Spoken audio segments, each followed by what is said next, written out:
That's the way. We are going to start clapping for each one of us. I want to first thank each one of you because it's Saturday dedicated to be better leaders is what this word is, and you are doing it. So thank you for coming. My name is Yvonne Fernandez. I am the Associate State Director for ARTM Multicultural Market in Florida, and I am very blessed and very humble to be serving today to help to put this activity today. I want to say first before anything that this event is about you. It's about you. Today, we stand up and be kind. It's about you. It's about how you serve. It's about how you grow. It's about how you give to others. And it's about how you learn to receive from others. So, because it's about each one of us, we are going to acknowledge people that probably is not here with us. And they sacrifice things for each one of us to be here in the But before that, I want to introduce my Congressman friend. He said that after 7 years doing this Destino together, we are not friends. Now we are sisters. So please come to welcome Anne-Marie's family. Good morning. Thank you all for coming. As Yvonne mentioned, I'm a colleague of hers with AARP and very excited to be here for our 7th Destino. And we have a very packed agenda for you today. So I hope you took a moment to look over the agenda because we have great resources, we have activities for you, and it's going to be a great day. So hang in here with us all day on Saturday. We promise it will be worth it at the end. Yes, it will be. And first, what is first? So I want all of us to stand up.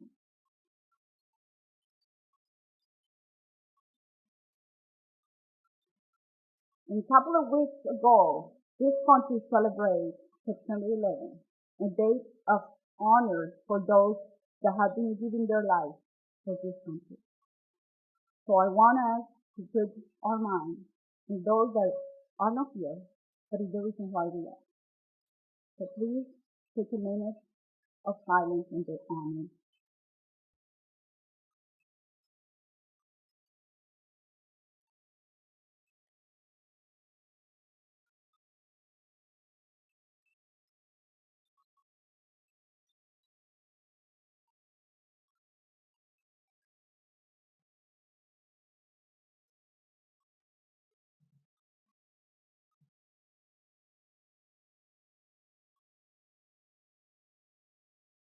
We'd like now to invite you to pledge allegiance to the flag.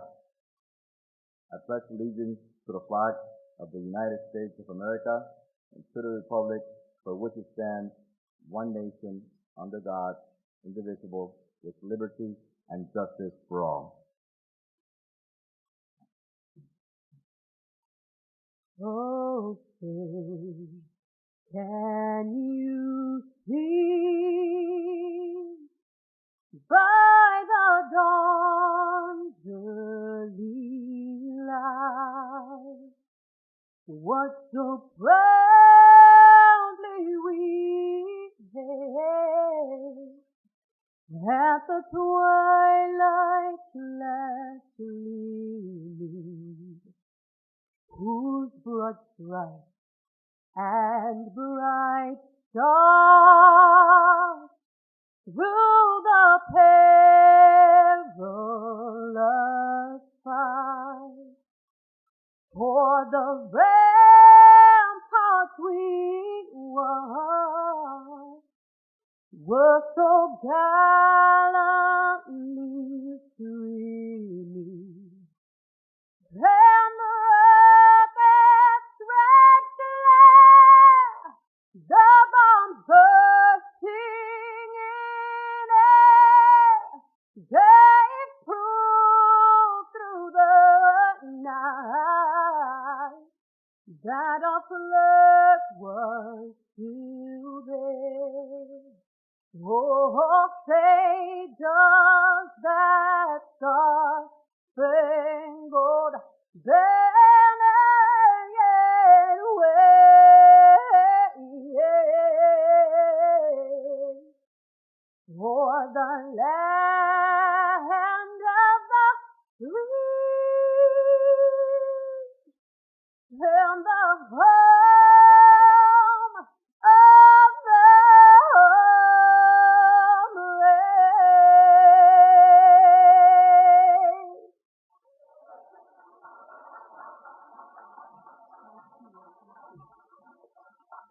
amazing. We had Juan Elia Garcia. He is a talent from the radio La Nueva, one of the biggest sponsors, and Elizabeth Zamudio, the beautiful voice that interprets the anthem. Please sit down.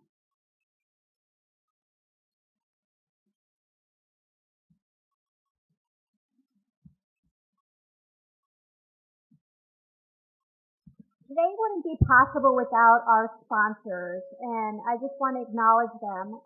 The United Way of Miami-Dade, La Nueva, Toastmasters International, Miami-Dade College, Radio Luz, La Familia de Broward,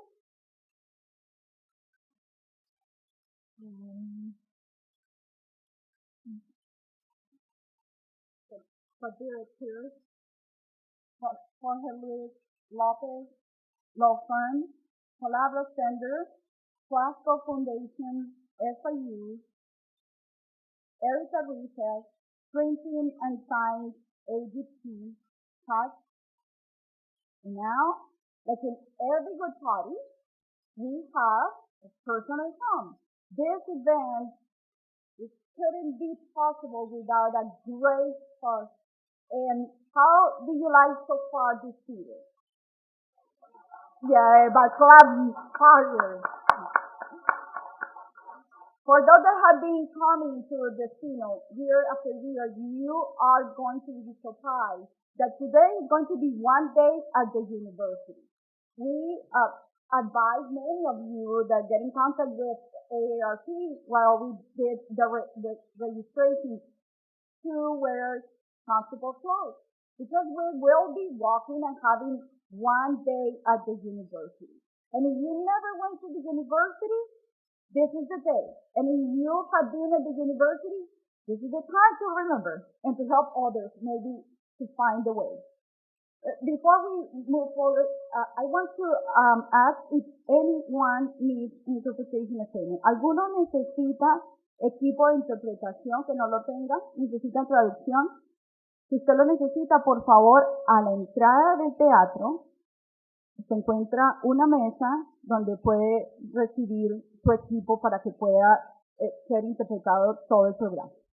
Okay, so now I would like to invite our host, Miami-Dade College, our very Dr. Jackie Pena, and she will give us the welcome to her house. Thank you.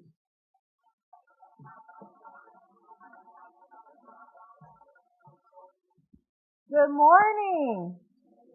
Oh, the coffee is kicking in. Let's do that one more time. Good morning. And welcome to the Destino Conference 2016.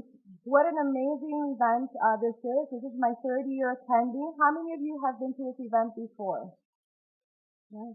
How many of you are new? I'm waiting for my coffee to kick in too.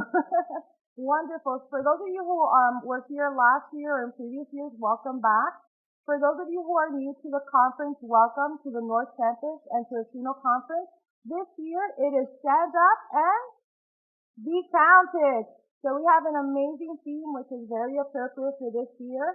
And I'm very glad that we were able to bring the theme and bring all of you here to the campus today. As part of my short welcome, I do want to say that our campus, our beautiful campus, which you will see a lot of today, is your campus. And why do I say that? Our doors are always open for all of you in the community. We have many events that are free and open to all of you, and they are available on our North Campus Miami-Dade College website. Sometimes we're afraid of the big college around the way, right? We don't know what's really behind 27th Avenue. Have any of you ever wondered? Now you know. Across from McDonald's. And, and what we have here is a wealth of resources, and we don't want to keep them a secret. We want them to be out there. We want you to know, I want you to know, that our college is here for you and our events are for the community. So you're here today for this conference, but I want you to know that you're always welcome. Okay? Are we okay with that? Do we like this message? Are you coming back? I hope. So welcome to your community college, to Miami-Dade College, North Campus. And on that note, I just want you to know that our next event is actually next Saturday. So if you really enjoy your day here today, we have free college for a day, and you'll be able to experience college life with your kids and family members for free. You have information in your booklet, but that is our next event at which we're opening our doors to the community. So I look forward to seeing all of you throughout today. And I look forward to seeing you in future events. Thank you so much for being here, and have a wonderful conference.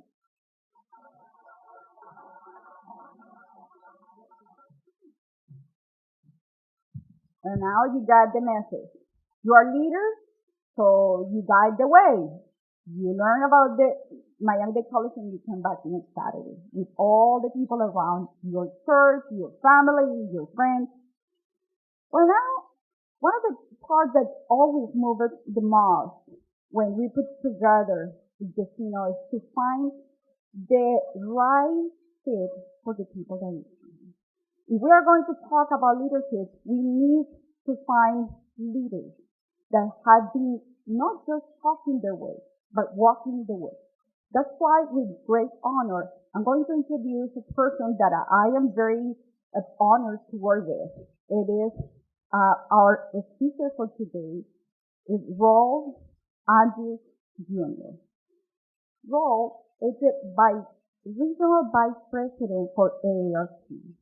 Mr. Andrews is a member of the AARP National Leadership Team with duties including management and oversight of AARP operations across the 7 largest states in the USA. California, Florida, Illinois, New York, Ohio, Pennsylvania, and Texas are third ground. In addition to AARP, Mr. Andrews also is active on several boards and civic panels, including the American Bar Association Commission on Law and Aging, the D.C. Superior Court Civil Rules Committee, the Holy Cross Health Foundation of Maryland, the Thurgood Marshall Center Trust, and the Laurel Wilkes Commission of Kappa Alpha Phi Fraternity. He also is frequent lecturer on consumer protection and boomer elder law and policy issues, and holds adjunct professor of Georgetown University and Howard University School of Law, where he graduated with honors during the 1990s. He is our keynote speaker, Mr.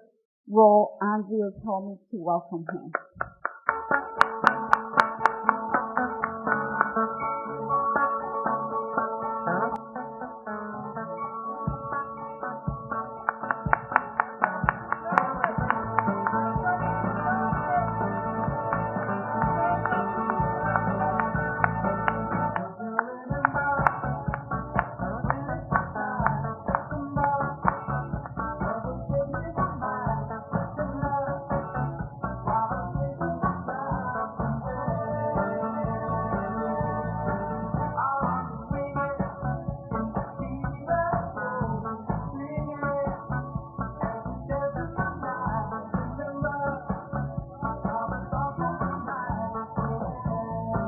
Stand up and be counted. Let's move a little bit.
yourselves a hand, ladies and gentlemen.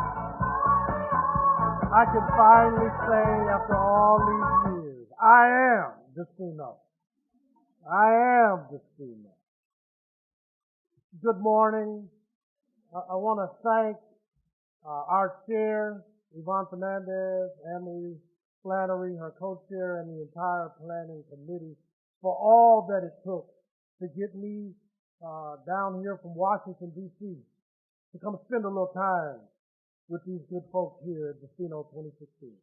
I was invited last year, and unfortunately, something got in the way. And I could not be here with you. And I want to tell you about the courage and the confidence that it took for them to keep pounding the rock to make sure Mr. Rawl made his way to Destino. So one of the things we're going to talk about, obviously, is leadership. But as your dean of students here at the college, my job is to get you across that stage to graduation for Destino 2016. So the dean is here. The dean is ready to give you some information, answer a few questions, and make sure you matriculate this curriculum in Destino 2016. Are you ready? Now, it's going to take confidence. And sometimes it's the lack of confidence that keeps us from seizing our opportunities.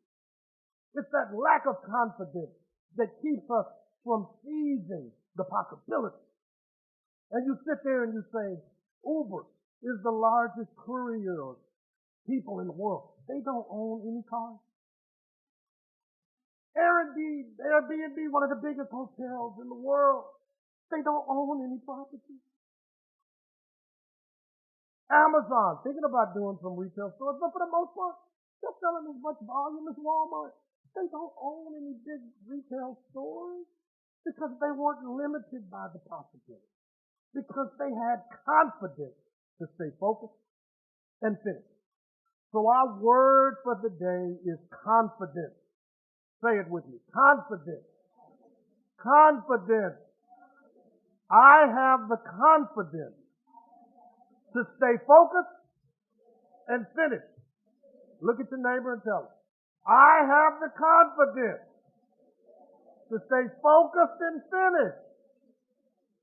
So in welcoming you to Destino, in thanking you for giving us some of your time on this muggy, but otherwise, God bless, beautiful Saturday morning, let's spend some time focusing on those folks who couldn't make it to Destino 2016. And all of y'all got a couple of feet where you look around and say, they're on the way, or they couldn't make it the way. So we can't just share this information like you garden your McDonald's fries.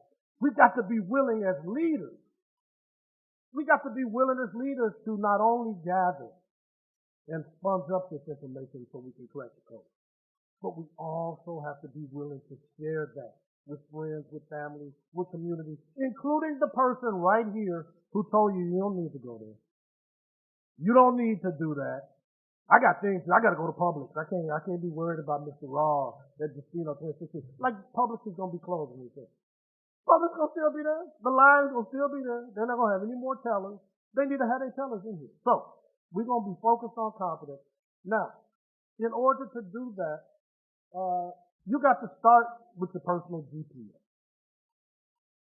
The most important coordinate in the GPS is not necessarily where we want to go.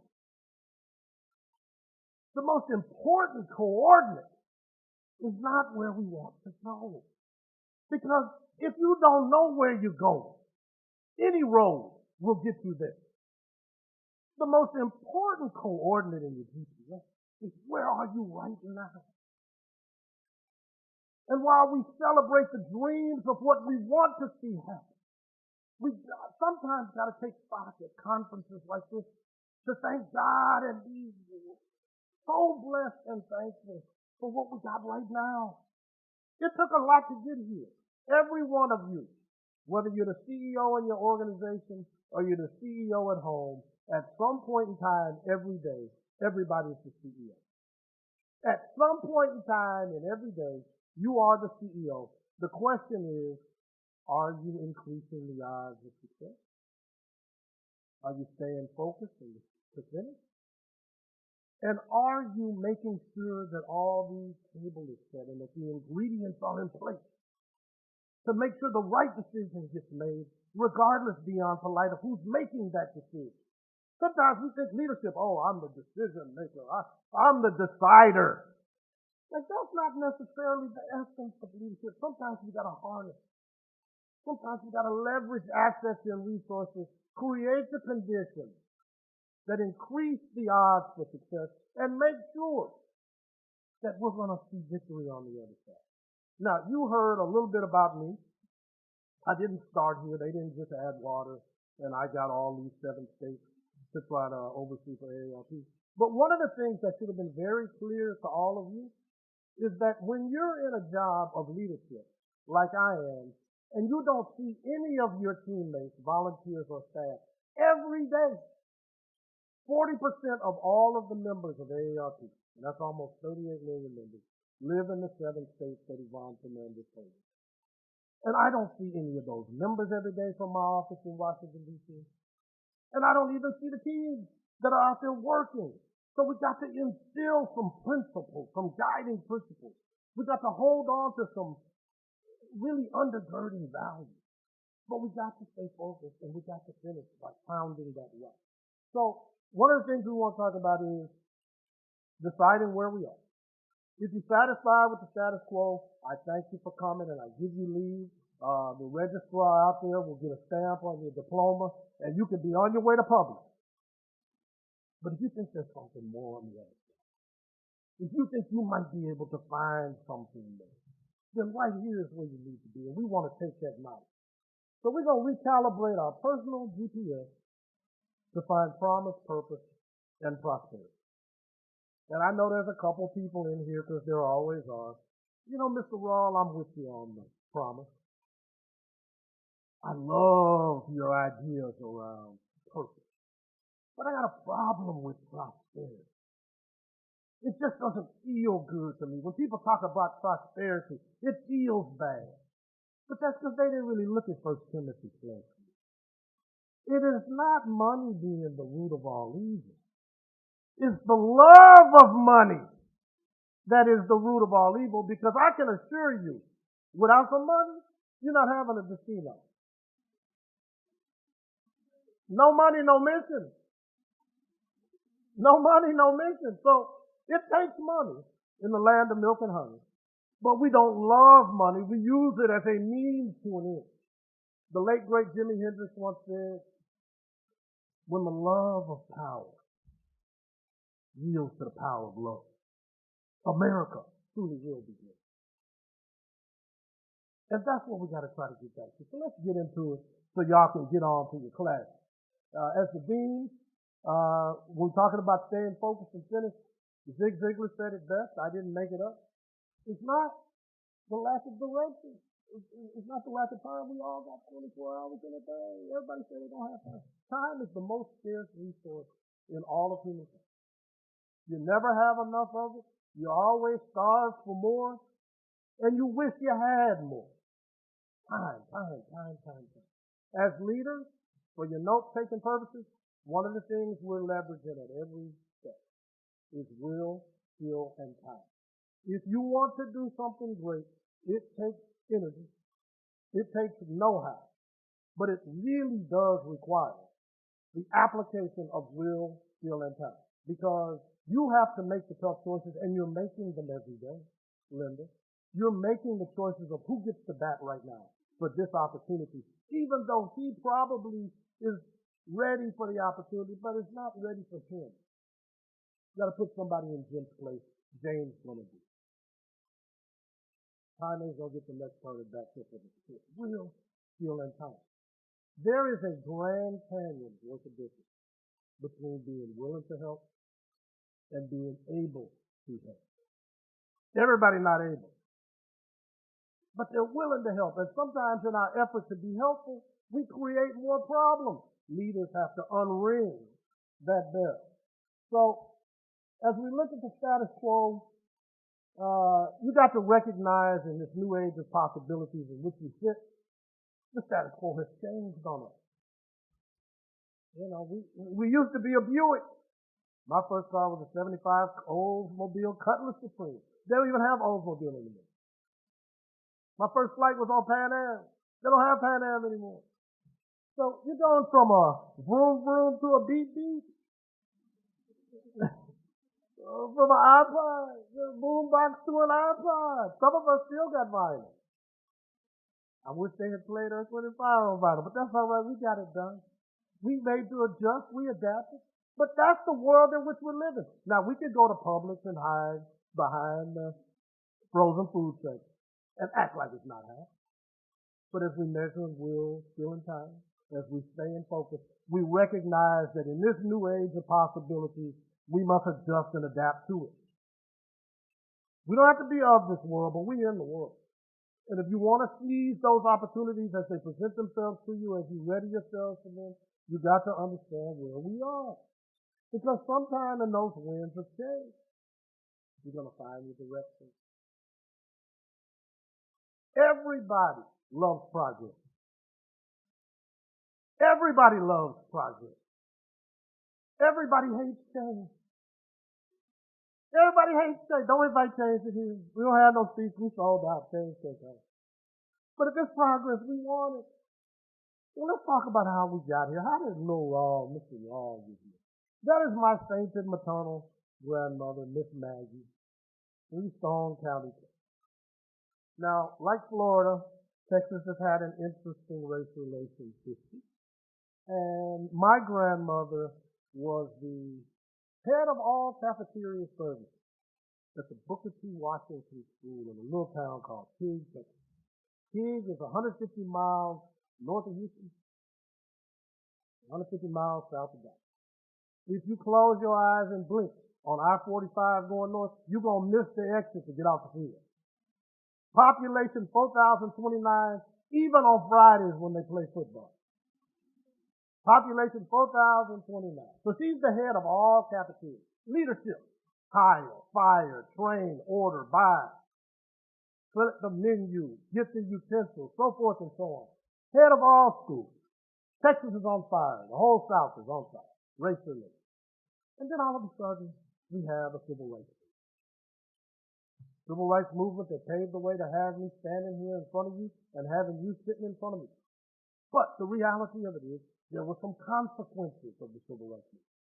When they brought desegregation to Texas, they did it county by county, not different from Florida. So everybody talked about Brown versus Board, but then it was all deliberate speech. So it was like, well, okay, we'll get around to it when we get around. So when they brought desegregation to the Texas schools, Miss Maggie was told, oh, you're going to the main high school. All right, been working here 20 years, happy to go over, but you can't run the cafeteria at the main high school.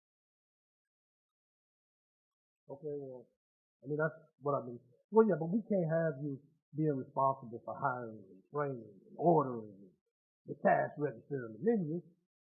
We got to bring somebody else in to handle all that for you, but you can be the chief cook at the main high school. This 20 years in. Now, she could have easily said, well, y'all playing. That's not right. I'm not going to do it. I quit. That's what people did do that. They took themselves out of the game. They self-selected not to be in the arena at a moment of consequence. But leaders rise to the occasion and they step into the arena in a moment of consequence. We don't cower because it's hard. If it's hard, then have somebody else stand up there to do it. It's supposed to be hard. Otherwise, it's not worth anything. And nobody wants anything nobody else wants. So what Miss Maggie do? Miss Maggie said, I'm going to go on and go. It's like, okay, well, here's your boss, your new manager. Brand new right out of college. Good hair. Didn't know anything.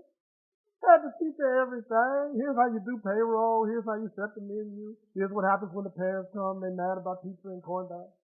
But she did it. But she didn't do it for her. Miss Maggie, with her 6th grade education as leader, did it for her family.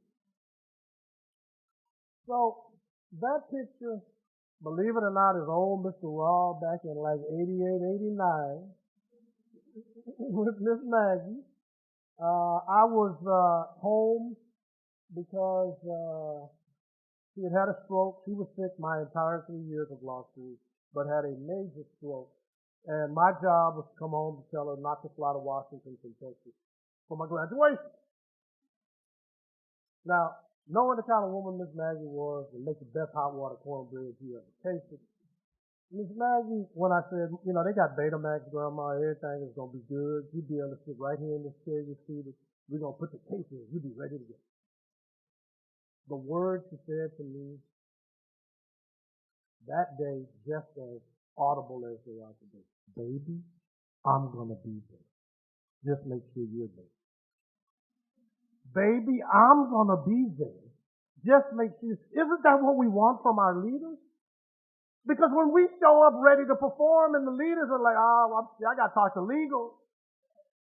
I got to check where's the protocol manual for this situation? The problem that we as leaders deal with is not the cookie cutter on this podium. It's all this space. In between. This is where we need leadership. It's all this space in between. And that's where we're having a failure of leadership. Because everybody wants to give us the cookie cutter. Well, according to Article 3, Section stuff, you're giving me process. I need a problem solved. So, Miss Maggie makes it to graduation, and the only time she ever flew in her entire life was to fly from Houston, Texas to Washington, D.C. to see her baby graduate. And within a year, she was gone again. That was being there in a moment of confidence. Because when she made the sacrifice to go to the main school and be the head of cafeteria, she knew that someday her babies were going to have some opportunities that she didn't have. But she had to keep pounding the rock. And a lot of times what we don't understand when we're pounding the rock, it's not the first blow that breaks the rock.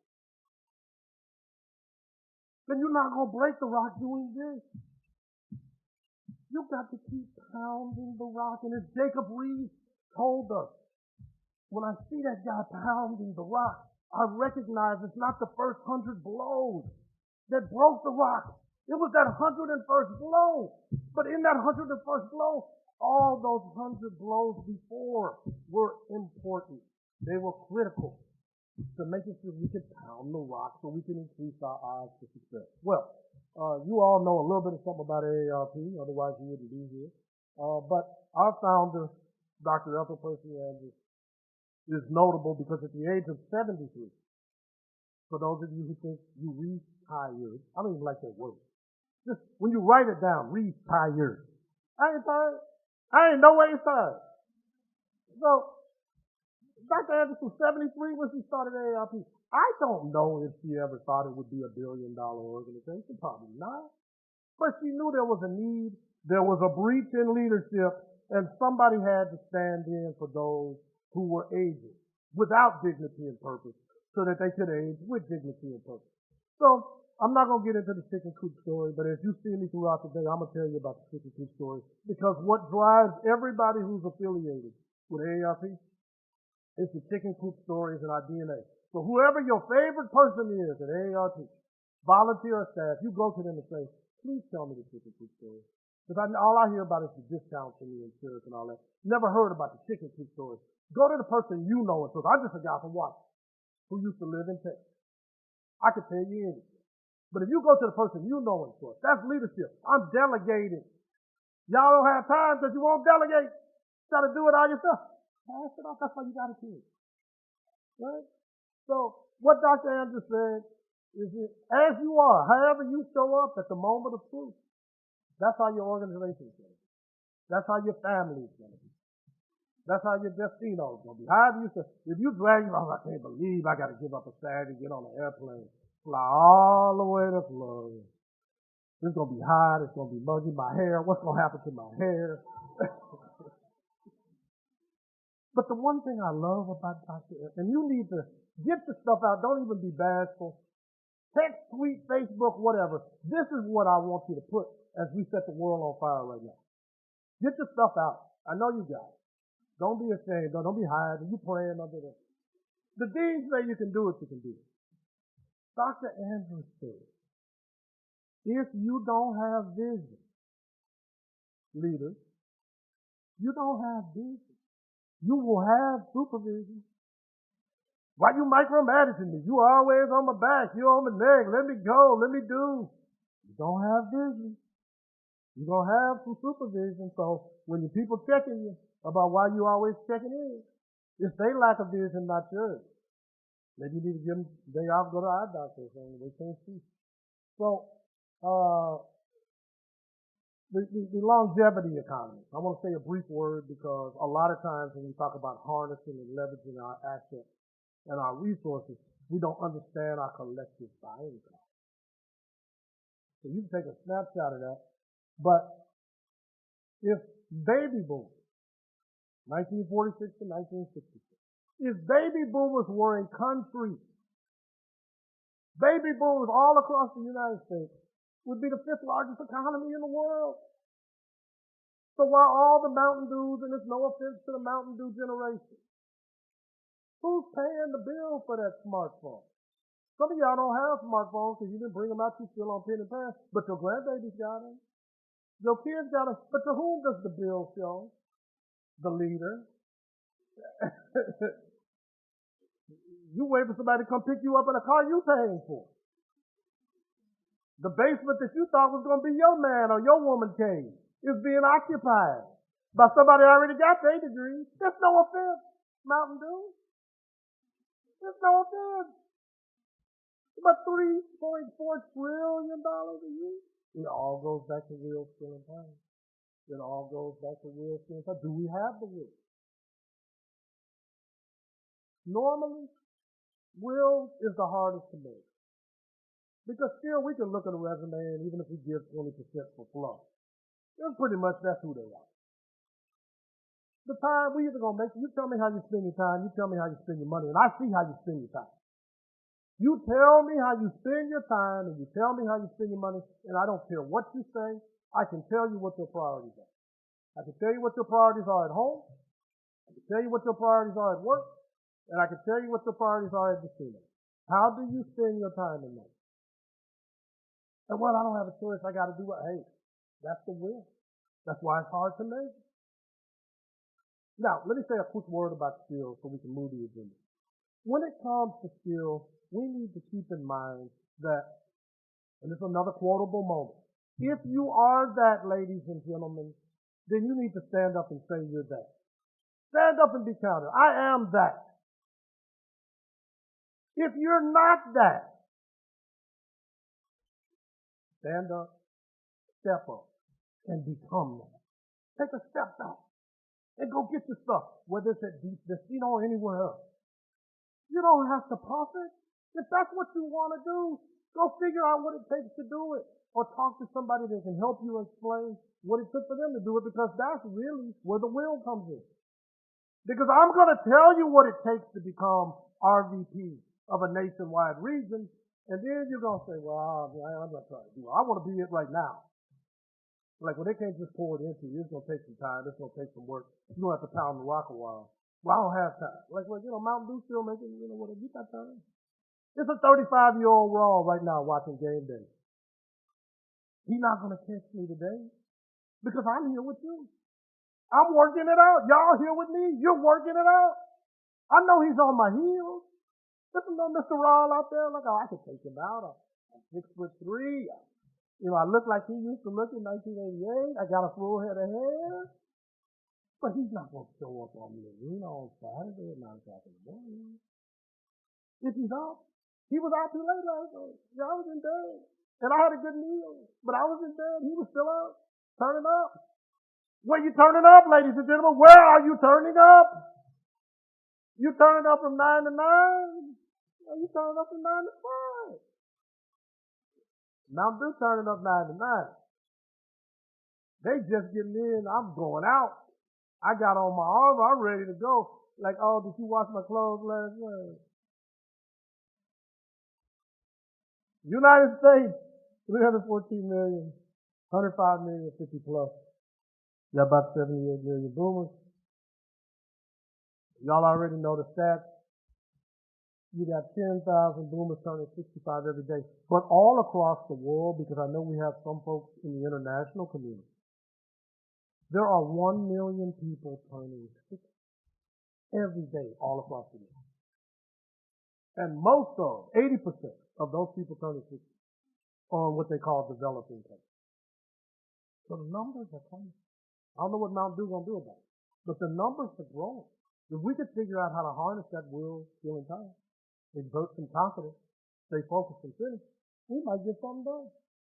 I already talked about who's paying. Y'all know y'all paying for everything, but you're not getting any credit for it.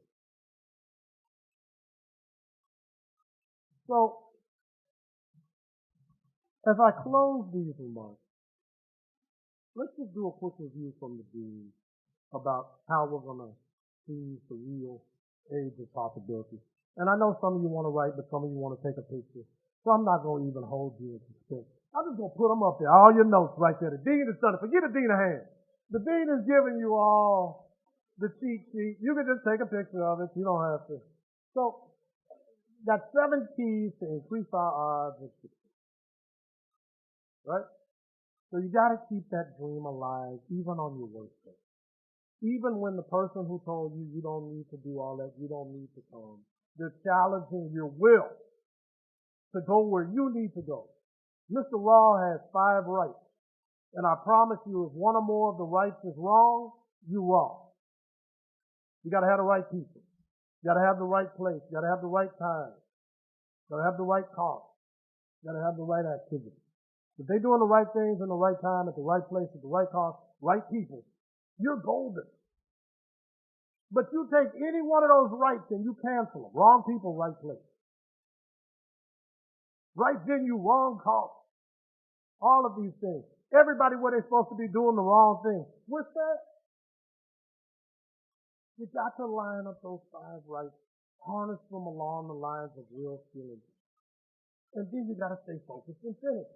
Now, the key thing about the technological age as you're pivoting, all of you guys have to write at some point in time or another. Some of you have given speeches like this, and you talk about the eloquence of your prose. And everybody wants to write this magnificent 3,000-page thing that is going to solve all the problems of the world.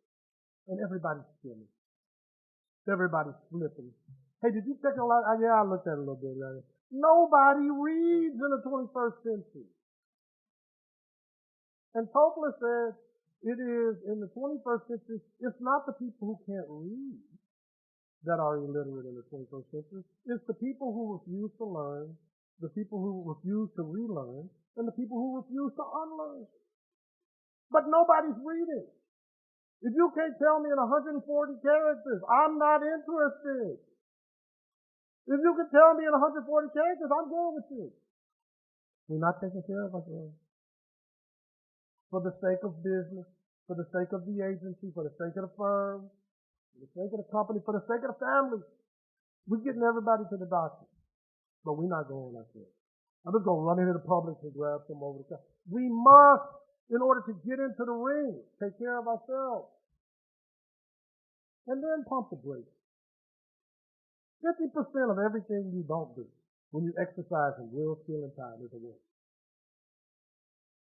It just passed you by like, oh, you know what? If something that doesn't make me feel good about it, why should I dive in head first? It's like a little precipitous drop. Pump the brakes and make sure you're challenging those 5 rights that Mr. Raw talked to you about. If the 5 rights don't line up, even though they're promising you, this is going to solve your budget deficit. This is going to not only solve your kitchen table issue, you're going to buy your new kitchen table. Pump the brakes and make sure those 5 rights are lined up. And if those 5 rights are lined up and you can increase the odds of success, stay focused and finish. But if one of them 5 rights is a little shaky, don't do it. If you don't have 2 of those 5 rights, but the person that's telling me to do it is a person I trust.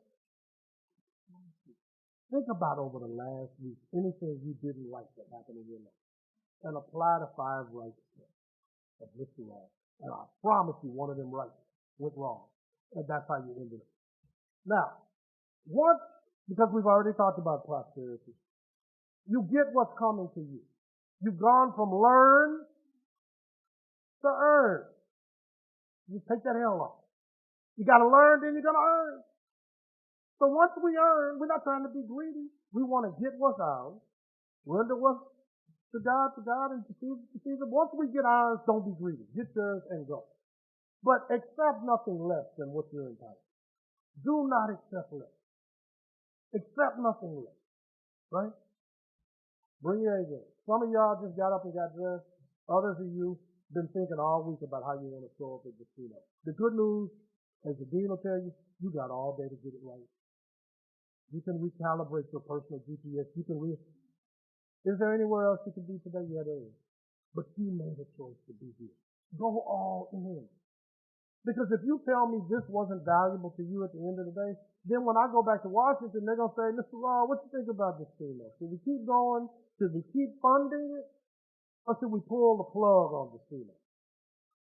I was just backstage talking about Destino for the Americans. But if Destino doesn't work in America, it's going to be hard for me to convince the bosses who scared to come to Florida that we need to do it to the whole Southern Hemisphere. We could do Destino all across the world. And we could live stream the thing and make it what it really could be. But it starts with all of us right here pounding the rock until we get there. So whatever it is you need to do, whatever it is you need to move, whatever obstacle you need to get rid of, as you're pounding that rock to get what you need to get today, let's get it and let's get what we got. Bring your A game. And then the last advice I give you is the advice my doctor gave to me probably 10 or 15 years ago. When everybody's talking about what's your 5-year plan, what's your 10-year plan. And I met a lady in my travels who said, Mr. Law, I don't have a 5 or 10-year plan. I'm just trying to get through the day and hoping tomorrow is going to be a little bit better than yesterday. I'm just trying to get through the day and hoping that tomorrow is a little bit better than yesterday. That hit me like all of the bricks I've been taking.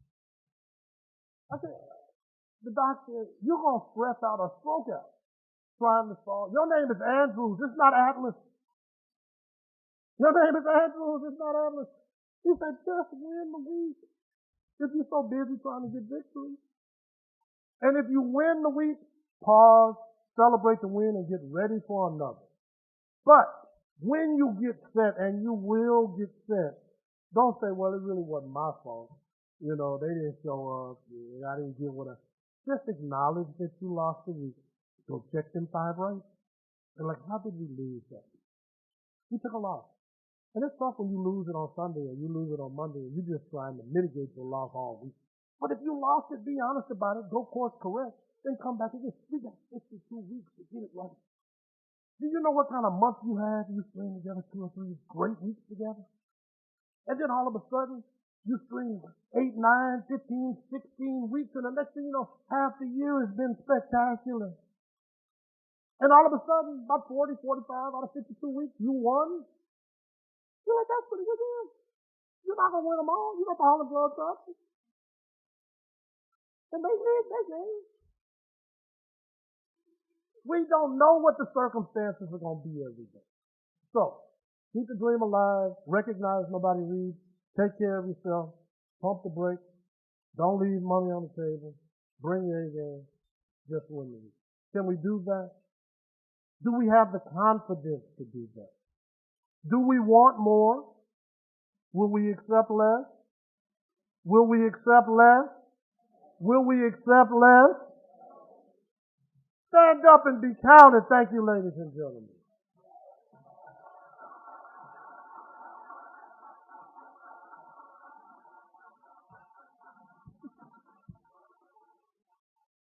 Thank you, Raul, for that inspiring presentation. Thank you.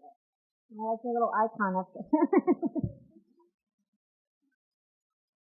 We are now going to move into our panel discussion, and it is my honor to introduce our moderator for the panel. Her name is Linda Shadiford.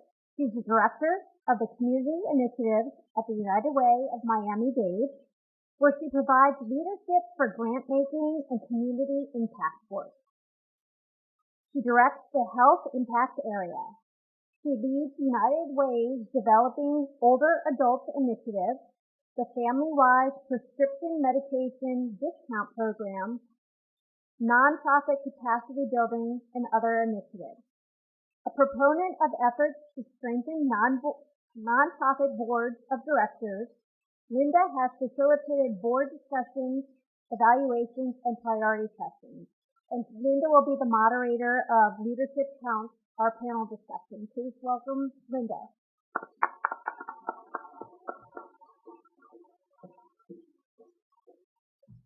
Thank you, Anne-Marie. Thank you, everybody. I'm a little disappointed that I don't get the kind of welcome music, Raul, that you started out with, right? And I think, even though we don't have music, I am actually going to ask everybody just to really quickly stand up in your seats. Stand up. We just heard a really powerful message about stand up, be counted, stand up, show up, step up, lead, right? So let's just all stand up, take a big deep breath, and really just take in that message. Stand up, be counted. Raul said step up and lead, all right? So with that, go ahead and take a seat again. And we're going to continue on this theme of stand up and lead. And we're going to take a little bit of a closer look at leadership. And to do that, Raul is staying on the stage with us so we can continue to be part of that conversation. And I want to invite some others to the stage as well. Jackie Pena, can you join us as well on the stage? Jackie Pena, Miami-Dade College.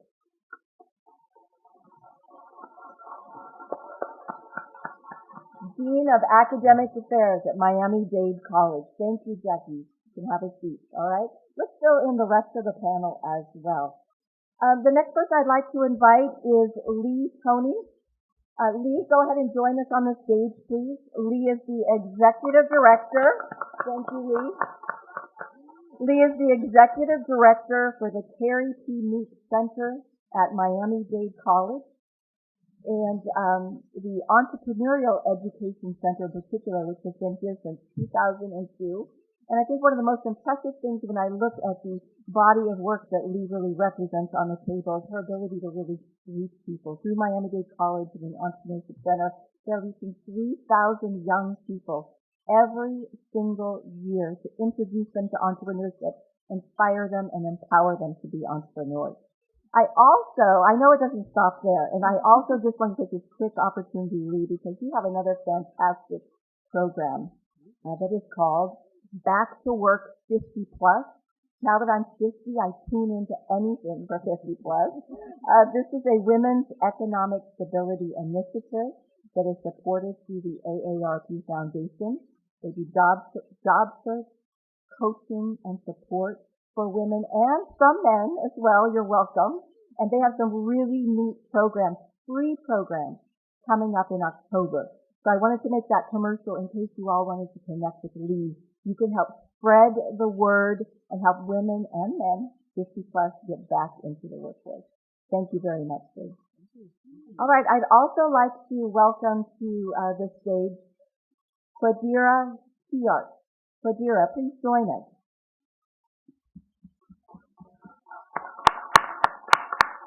Quadira is the CEO and founder of the Creative Society Incorporated. This is a really neat and innovative coaching and consulting company focused on helping people realize their creative power.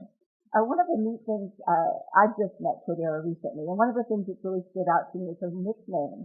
She has adopted the nickname The Power, which really came from, I think, her days in radio, but really speaks to how people see her and benefit from her as a mover and shaker in our community. She founded what we call Celebrity Success Week, introducing women and young people again to the concept of entrepreneurship and really growing their power from the inside out. So I'm really excited to hear what you have to add. So thank you very much.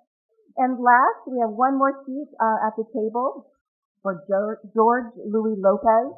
George, are you here with us? Go ahead and join the table. Thank you, George.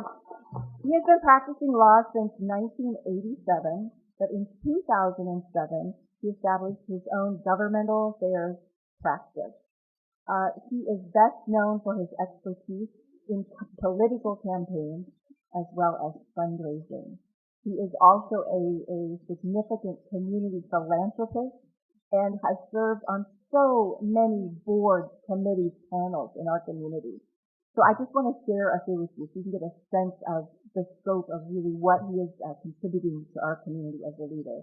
So not only has he played important roles with the Republican National Committee, he's also been acknowledged with awards and board leadership positions with Ronald McDonald House, the American Diabetes Association, United Home Care, South Florida Hispanic Chamber of Commerce, Boys and Girls Club, Camilla's House, Miami-Dade College Foundation, Miami Foundation, United Way of Miami-Dade, which is my organization, and the list goes on. So you get a sense of how George is really contributing his time and talent in many, many different directions in our community.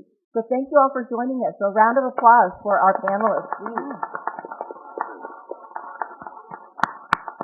All right, now we're running a little bit short of time, so I have a few questions, and we're going to try to move through them, but I want to come back to you, Raul, to help us make the segue from your previous comments to now. You said something important, which is everybody's a CEO. You're a CEO somewhere. You're a CEO in your house, in your company, at your workplace, etc. So when I heard you say that, it aligns so closely what I think of when I think of leadership, and that is first and foremost that every single one of us is a leader.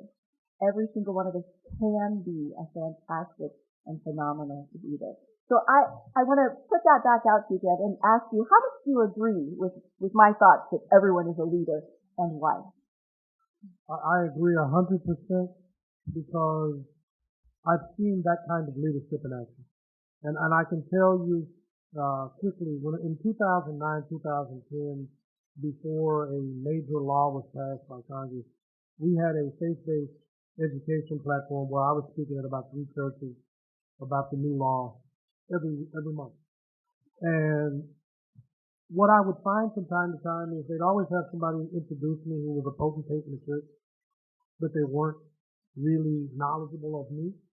And I would see people I worked with in a junior capacity in the office who were senior most in the congregation, and I never knew. I'm like, I should have had you introduce me. You know who I am, you know what I am. So we're seeing the leadership every day. And I think sometimes we confuse title with leadership. Mm-hmm. And that's really where I would put a comment and move it. It isn't the title. The title is an awesome responsibility and privilege. Mm-hmm. It's what you're doing with that thing. Fantastic. I heard some yeses in the audience, so that certainly resonated with folks. I'm curious, folks in the audience, how many of you play a leadership role in our community, in the community? Right? Okay, all right. Round of applause for you. Fantastic. All right, fantastic. And I really like, Raul, what you said, that sometimes we can actually be surprised about who the leaders are around us. And if we're only paying attention to their title at work, which is where we might, we spend a lot of time at work, by the way. We spend a lot of time at work. We're really influenced by people at work.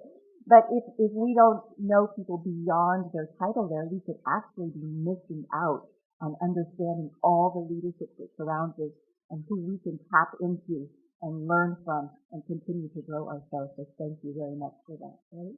Jackie, I'm gonna come back to you and grow the conversation a little bit. So again, on this idea that we're all leaders here, when you and I spoke about leadership, you made a really neat distinction about, yes, Linda, there are tools. Everybody has a toolkit for leadership, sure. But you also talked about some core things, a core characteristic that you look for in leaders. And when you see that, you think, there's a leader. I know they'll be successful. Can you share with the group what that is? And I want you all in the audience to really listen to what she has to say and start thinking, how do I embody this particular core that Jackie just said? So, in looking at our leaders now, looking at individuals as leaders, I think that core piece that sticks out the most is how does this person engage with other people? How does this person communicate? Does this person listen to other people? How does this person engage people in difficult conversations, in trying conversations, of course, around difficult topics, try to discuss, communicate with people and trying to come to a consensus on something. But just that people skill, being able to engage with others and listen to others and try to understand where others are coming from. I think that's at the core of a leader because from there is where you know, okay, this person can grow. And we'll talk more probably about that toolkit or that toolbox, but the leadership skills and the tools to add to that box can come along the way in your life. But if you can't engage with people and listen to people, then you're going to have a hard time becoming a true leader in whatever circle you're looking at. Fantastic, fantastic. So when I hear Jackie say that, I start to think about, gosh, if I really want to be a great leader, I have to pay attention not just to the hard skills I'm developing, but really, who am I as a person? Who am I as a person? Jackie, let's take it a little bit farther. Let's take it out. So we talked about the core. What are top 2, 3 skills, hard skills that you think leaders can, could, and should develop and embody? Definitely those communication skills, especially in difficult situations. So I talked about engaging with people, so communication is actually a skill that I'm developing every day. So that's definitely one of them. Understanding the principles of what you're doing, the core of what you're doing, whether you're in leadership in higher education or you're working with a nonprofit organization, understanding those components and being able to articulate them. Those are also skills as well. Being able to work out on vision, mission, goals for yourself, for your organization, with your community, with your team, that's an important skill because those are the things that will keep you all grounded and working towards the same goals. And so you wrap that all together in terms of leadership, and that's how you're able to work with others and move something forward, whether it's that mission, that vision, that goal that you're all working on. Excellent, excellent. Thank you very, very much. Let's expand on this idea of skills. I'm actually really intrigued to have people with backgrounds in entrepreneurship on the panel. Right? And when I was talking with Lee in preparation for today, I was asking her to think about, well, what's the relationship between the concept of entrepreneurship and being successful in that regard and just being a leader? What are the parallels between these 2 types of concepts? So Lee, could you go ahead and share with the group? Sure. Thank you very much, Linda. I think there are a number of parallels between this notion of leadership and entrepreneurship. I think each of us has entrepreneurial tendencies within us. A lot of people think it's always the other guy, the other person, or I really can't do that. But I think we are always exhibiting characteristics of entrepreneurship, and may not necessarily mean that you run a business of your own, but you are entrepreneurial within whatever space you find yourself. Even like a lot of us work for organizations, we term that intrapreneur, right? How can you be entrepreneurs within the organization that you work if you don't necessarily have a company that you run for yourself? I think there's one thing that is common amongst leaders and entrepreneurs is the notion of vision, but also being opportunistic, being aware of the ecosystem, the place in which your setting, your environment, and what opportunities exist within that for you to lead. I very much believe that each of us can lead from wherever we are. So I agree with Raw 100% that certainly a title gives you the formal responsibility to undertake certain types of leadership activities, but I firmly believe that each of us has the opportunity to lead from where you are. You know, what problems can you solve? What pain points are you identifying within your organization, within your household, within your church, within your volunteer group? What ideas do you think you can bring to the table to address those pain points? Because if it's a pain point to you, guess what? It's likely a pain point for other institutions, for other churches, for other communities. And if it's something that you care about, if it is a cause that connects with you, then again, that's where you'll be devoting your time. If you have a skill, so I'm going to parallel a lot of what our keynote speaker talked about today. You know, does it strike a chord within you in terms of where you want to invest your skill and time? So I firmly believe that leaders do that. Leaders step up and say, I identified that this is a problem that needs to be addressed. I think I have a skill and a talent I have the ability to engage with others because I fully recognize I cannot do it alone. I have to be able to engage with other people so that I can bring them on board to help address whatever the situation is or the environment is that I'm in fact looking to change. And then be squarely focused on the mission. And entrepreneurs are very focused on the problem they're trying to address. You know, they've identified an opportunity in the market. They assemble a good team. They inspire a sense of mission and vision within that team. And then they listen and engage with their customers, be that the business-to-customer relationship or the business-to-business relationship. And a lot of that goes back to what Jackie has to say. Communication. A lot of us, when we're engaged in conversation, we are listening for our opportunity to speak, right? Instead of listening to listen and to be active listeners in what is being said. I like to tell people, I'm a strategic listener. Given the opportunity, I can certainly articulate and add to the conversation, consider myself a thought leader, but I also listen very strategically and read, and that allows you to be entrepreneurial. So all of these things that we've discussed are also characteristics of good leaders as well. So there's a natural symbiosis between leadership and entrepreneurs. Mm-hmm. Absolutely. And Lee, I have to say, I really like how you sort of broke down, you know, once you identify a problem, how you could really get started assembling that team, listening, staying focused, having a vision, etc. So one of the things that strikes me is that when we are looking at possibilities to step up and play a leadership role, and we're in that situation where maybe, as well, we don't have the title behind it, right? Okay, I see an issue in my church, I'd like to think. I see an issue in my workplace, and it's not really part of my work responsibility, right? It strikes me that sometimes we can be held back.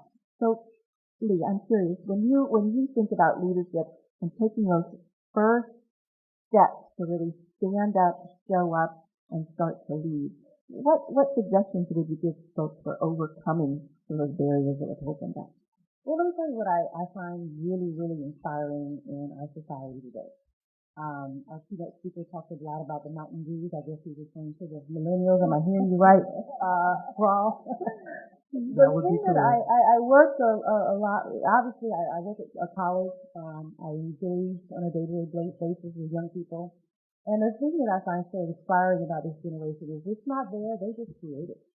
They have the tools, they have a phone, they have a computer, they have a network. They are what I call maximum collaborators. And if there's an idea, they'll put together a team of folks who believe in the idea, they support each other, and they just go out and they just do it. They don't wait to be knighted, sanctioned, appointed, recognized, elected. They self-appoint, they self-elect. And that is something I think all of us can learn from this generation. So we're always learning. We got to be open to learning from everyone. Mm-hmm. We may have been around, we've gotten a lot wiser, we've seen a lot. So I'd like to encourage this higher level of interaction across the generations because there's a lot that we can learn from one another. But to answer your question, Linda, I think we should just decide to do it. And understand that we're in an age where there are tools and information and resources and allies who will step forward to help us get it done. So we just be fulfilled that we can self-appoint to address whatever issue there is that needs to be addressed. I love that. I think we have an excellent example of that on the stage. Kadira, I'm going to come to you next. We had talked about the fact that when you all as the audience are meeting the panelists today, you're meeting them, and they are in some amazing positions where they have demonstrated leadership. So you're seeing them today. This is a snapshot. But before today, every one of the panelists was on their own path to get to where they are today in terms of their own body of leadership and their own possibilities. So, Sadira, can you just share with us a little bit this idea of path? Every leader is on a path. And how is it? You know, I know you have your own. You could share that. That'd be fantastic. But one of the things I admire about your path is just this awareness and this taking advantage of every opportunity along the way to really grow and build your leadership potential and to really fulfill your nickname, the power, right? So please share with the audience a little. Okay, so I'll just share a story as to how I'm here right now. And what I like to challenge people to do is to start paying attention to all the dots that are connected in your life so that you can create that sense of awareness and be a strategic listener, like we said. So how I got here is I came back to school at Miami Dade College Entrepreneurial Center, and my professors, which I'm here now, kept seeing something in me. So there was an idea that I had for Celebrity Success Week. At the time it was called Young Women Entrepreneur Mastermind. And another person from the ISO department, Harold T. Jason, I call him. And I was sharing those ideas with him about how I wanted entrepreneurship to be more of a spotlight in our community. And I didn't feel that entrepreneurship was always put on the spotlight as an option for people to take their ideas from just being inside of them to manifesting into a business. So I thought that this plan was going to be way later in my life. I had no clue that it was going to happen now. I thought it was going to be something that happened when I'm 50 and I have time on my hands to give back to the community and, things like that. A lot of times that's what we do with our ideas and our dreams. And so I shared it with Professor Evelyn. I shared it with Harold. And they were like, I think you should submit an application to the Clinton Global Initiative University. And so I looked at them and I said, no. And they were like, yes. And so I said, okay, I'll just do it. And I went ahead and I did it and I got accepted. So my path, that vision I had and the way my path, the way they connected was that one thing in my path, I actually shared my ideas with other people. Then after I shared my ideas with other people, they saw something in it, something greater than I saw. And then I went over into Lee's office, and I remember going into her office, and I remember thinking to myself, okay, I'm just going to tell her just one thing. I'm just going to say one thing. I'm not going to say my whole big elaborate thing because then she might think I'm crazy. But then I remember I said to myself, well, if I'm really trying to do this and I want to do it in a very impactful way, and I really want to be the change in my community that I say I want to be, I have to just go ahead and just blurt it all out. And so she sat there and she listened to me, blurt it all out, and she's like, okay, let's do it. And I was like, okay. I said, what? She was like, okay, let's do it.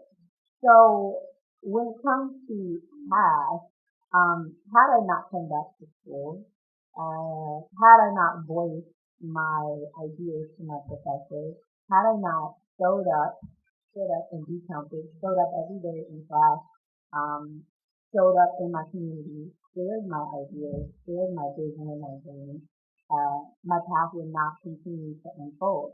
So sitting here right now, I can only imagine how this got, because I'm meeting some great people on this panel today, and I'm going to meet more of you out here. How this got is going to play an even bigger role in the next part of my vision unfolding. So that's how I feel about it. Fantastic. And you said it's still unfolding, right? So this concept that, we're all on a path, and who knows what's ahead, and we can keep standing up, showing up, being counted at every step of the way, right? Yeah. And I just want to ask everyone to, when you go home today, just start looking back at your life and what your goals are, what your dreams are, what your vision is. Look back at your life and look at all the things that you did and how each thing unfolded to get you to the next phase. And then just become aware of that. And when you do, you'll pay closer attention and be a strategic listener, like we said, so that you can listen for opportunities, because that's a really, really big, deal. Listening to the opportunity will help that path unfold. Thank you. I want to turn to George Lee. And similar sort of concept, this concept of cash. So you're most noted for your political campaigns and your fundraising, and I bet if we took a poll of this audience, I bet 9.5 out of every 10 people would say, I hate fundraising. I'm afraid of fundraising. I would never do it. So I have to wonder, like, what attracted you to, this area of expertise? What helped you build it? What was your path that got you to that? Well, good morning, everyone. It's a delight to be back on campus. Actually, almost 40 years ago, just walked through these halls and started on my path, which ultimately led to the practice of law. But in the narrow space of fundraising and commitment to organizations, what I found is that we keep in mind that leadership is an opportunity to serve. So in any opportunity to serve, you have to change the way you look at the opportunity itself. It's not about you anymore, it's about the people that you're engaging with. And so when you ask someone to contribute to an organization to answer the question, number one, you better have contributed yourself, so you have to commit to it. Number two, you have to believe in the cause, and if you are that committed to the cause, it'll speak for itself. I have the privilege of serving on the National Board of the American Cancer Society, and it's one heck of awestruck opportunity to defeat cancer. I mean, think about that. I get up every day with the privilege of being able to associate myself with people that are battling the greatest scourge on earth, and hopefully in our lifetime we'll defeat it. So when I turn to someone and say, join me, when Marilyn, my wife, who's also is activist in the space, especially with childhood cancer, it actually turns into an easy path. And the reason is because it's not about it. It really is about the cause. It's really about that individual that we are engaging with and their perspective on the cause, and more importantly, their commitment to that cause. And we just facilitate that. I mean, I think what true leadership is number one, absolutely understanding that there is an opportunity to serve. You're elected office, you're an elected leader, you're there to serve. You're not there for yourself, and the ones that are there for yourself are pretty obvious, and you get rid of them, hopefully. But when you're in not-for-profit or even in business, I mean, the concept of customer, right, is the same thing. I'm here to serve you. I'm in a service industry, so I sit across the table from our clients and say, how can I serve you? And with that comes the real responsibility to say, am I at the best of my ability?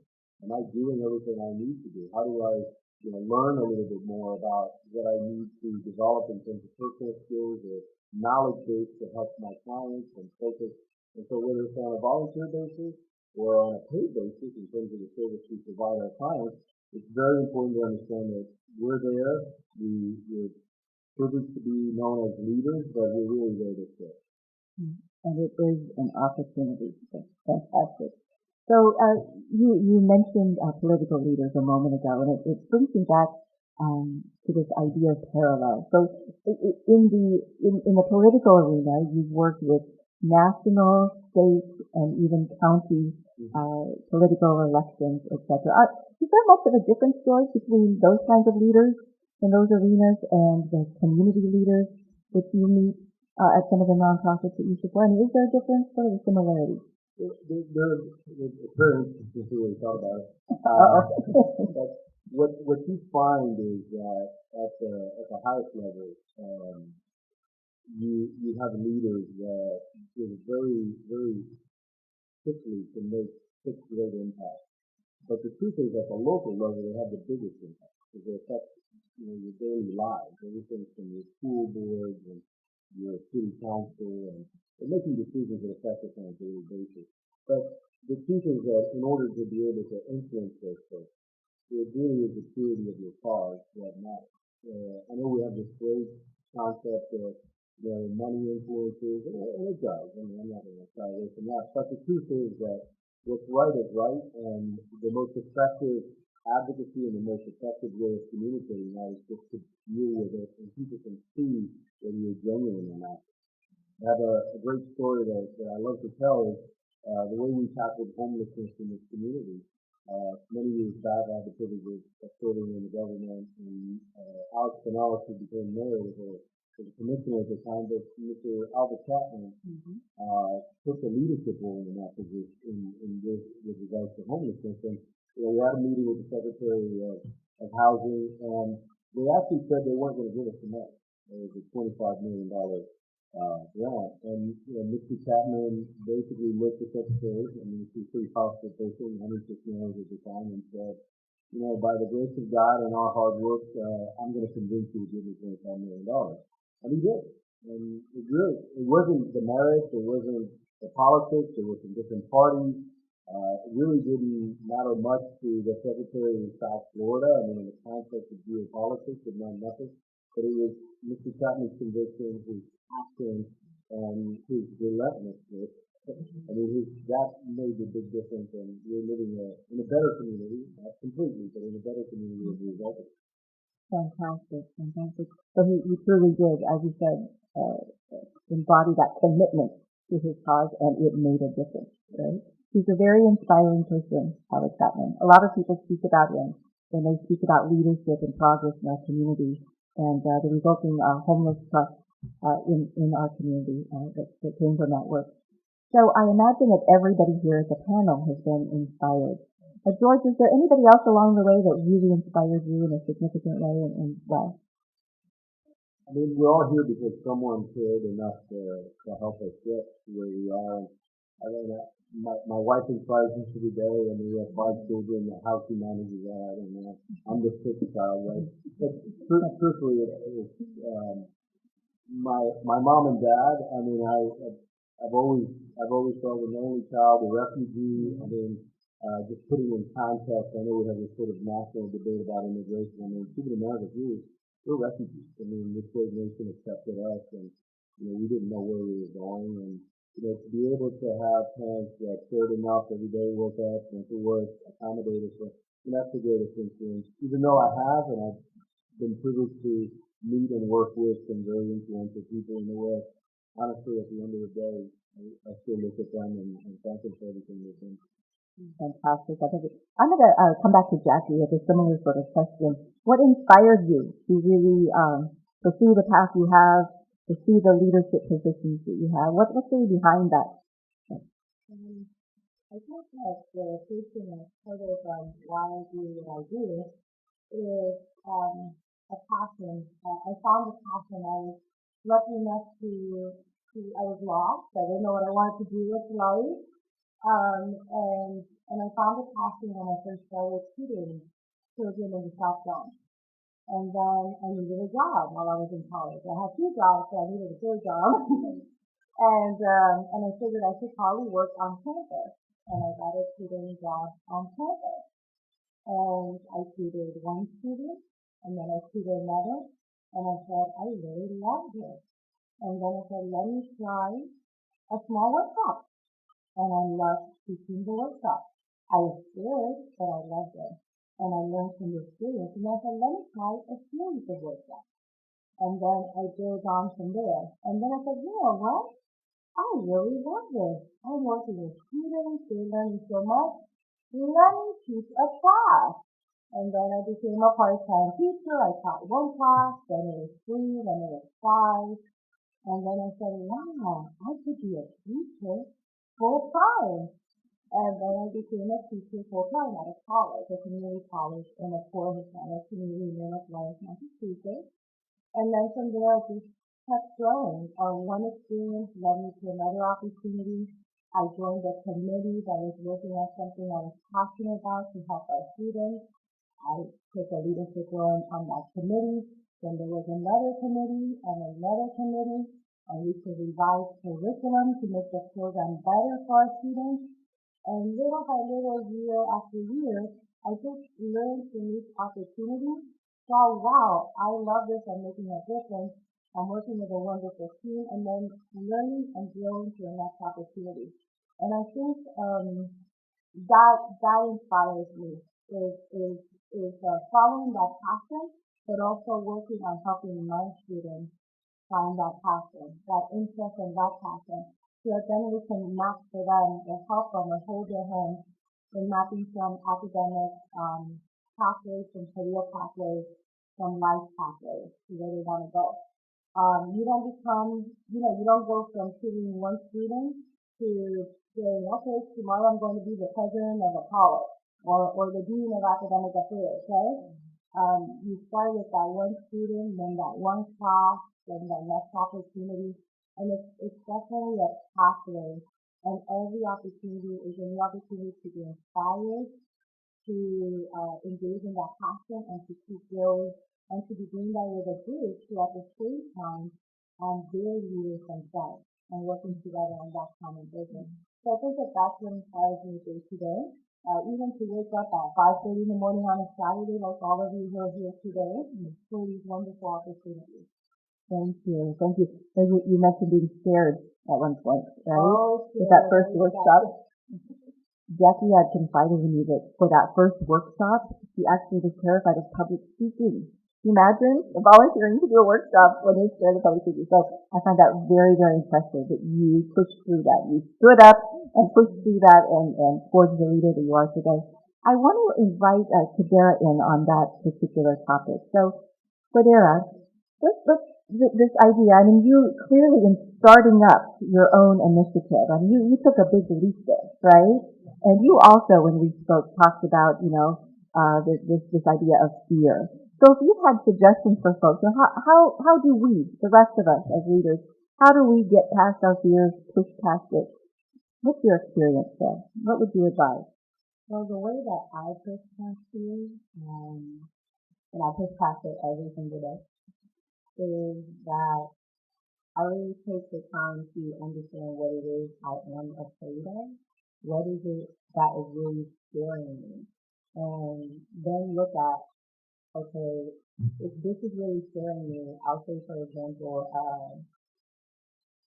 let's say for example, when I started Celebrity Success Week, or when I even started my business about 5 years ago, I was working in my family business, and I had convinced myself that my mom needed me. She needed me, and I could not go anywhere. If I left, the business would crumble. But I knew that I had this thing inside of me that I was not fulfilling my purpose, my calling, that little thing inside of me in my life, and I had to do something about it. So, as Brene Brown says, I had to dare to be great. I had to be brave, right?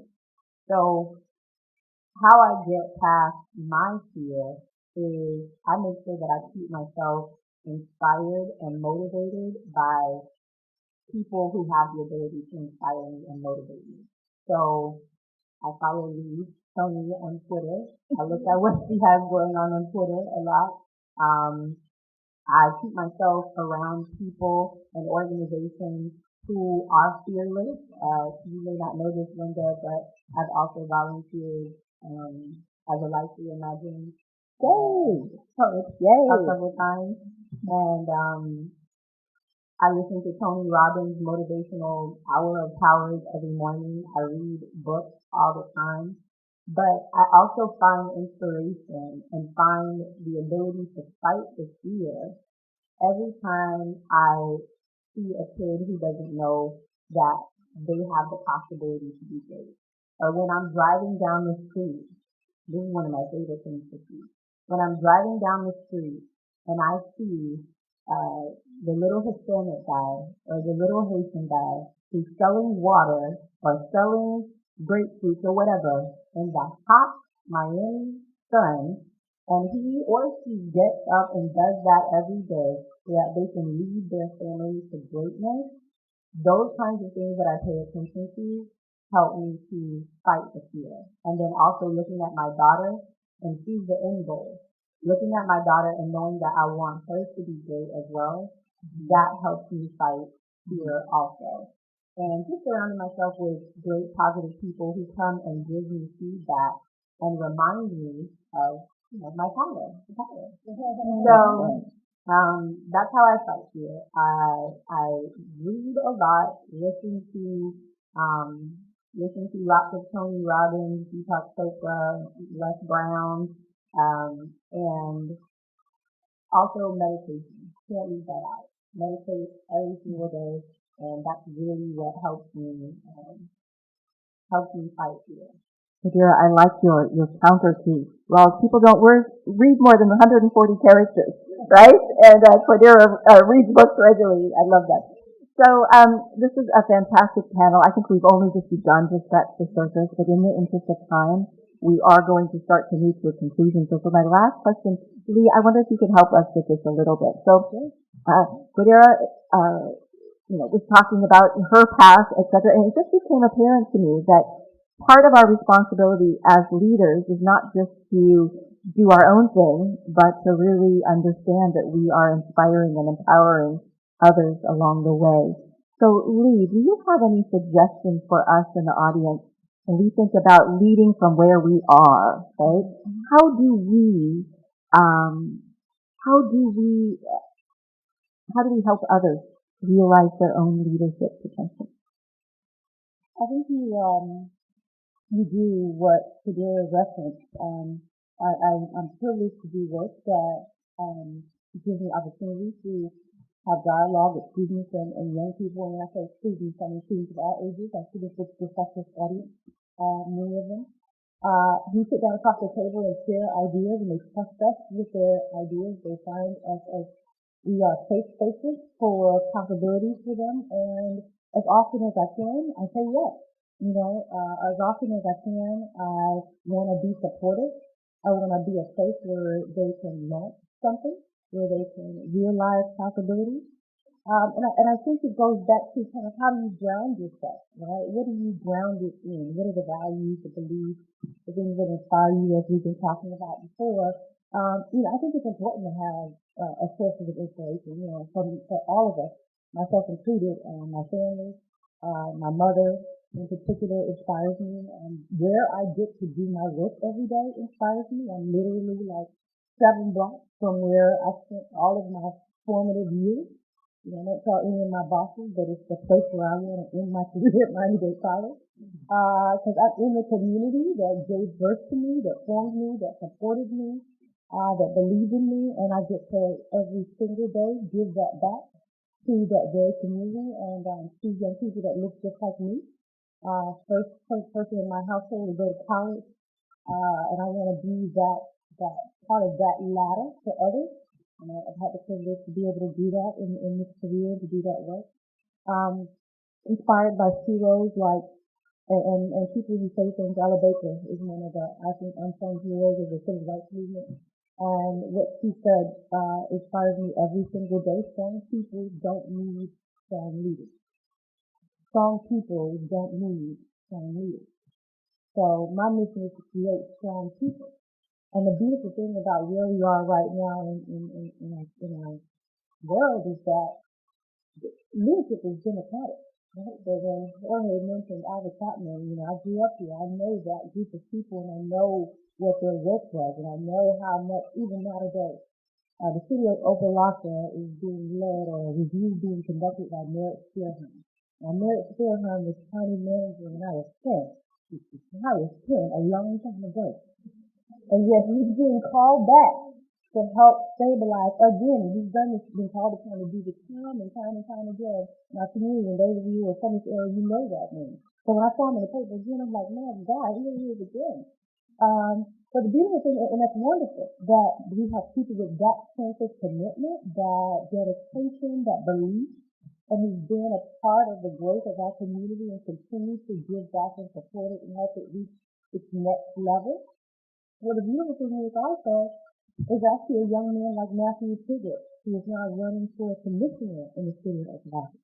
And Matt is one of the bright, shining lights of our community who has just decided, you know what, I'm not going to hide out in Brooklyn. I'm not going to leave Miami and go to greener pastures. I'm going to get right in the thick of one of the most complicated, challenging, and difficult scenarios. And I'm going to bring all my talent to that. And I'm going to be a part of this turnaround. That inspires me.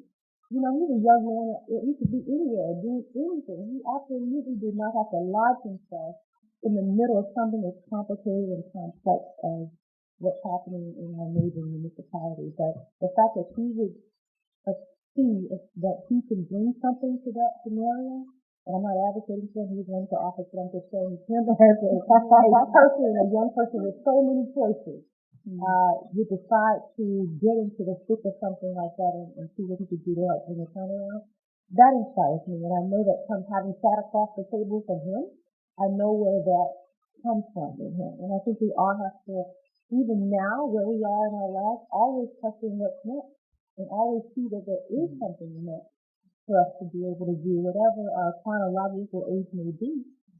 We still have an opportunity to deeply impact our world, our community, our neighborhood, our block, whatever part of this whole world that you want to take on, there's absolutely an opportunity to do that, and let's do that, and there's so much resources out there to be able to do it, so many. Thank you, Lee, for that. And we hope that is exactly what is next for every one of you that are here at Destino. All right? You all have been a wonderful panel. We are going to close, and I actually asked each panelist just to think about just a mini little seed that they could leave you with on this topic of leadership. Either something to challenge you, something to encourage you, something to support you. So we're going to start at the end of the table. Sorry, Lee, I'm coming right back to you. Forgive me. We're going to start there and just very, very, very briefly as a closing comment. And Raul, we're going to end with you. You started this off brilliantly this morning, so we're going to end with you. So I'll try to make this quick. Brene Brown is a social work professor, and a lot of people know her lately.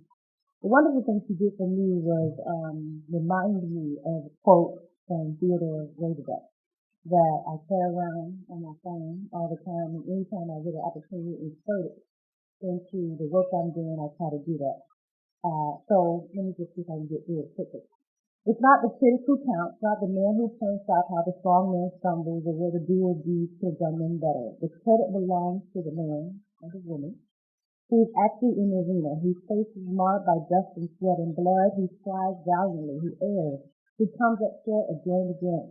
Because there is no effort without error and shortcomings, but he does actively strive to do the deed. He knows great enthusiasm, the great devotion, who spends himself in a worthy cause, who at best knows in the end the triumph of high achievement, and who at worst, if he fails, at least fails while daring greatly, so that his place shall never be with those cold and timid souls who neither know victory nor defeat. So that's the idea of just basically empowering all of us to say, get off the front line, get in the arena, and don't worry about the critics. Thank you, Lee. Thank you very much. George, I'm going to come to you.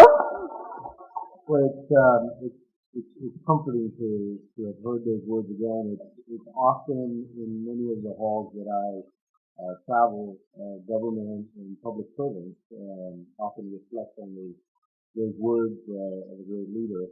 I would leave you with just something that drives our lives in our family, and that is scripture. At the end of the day, we're just kind of passing through.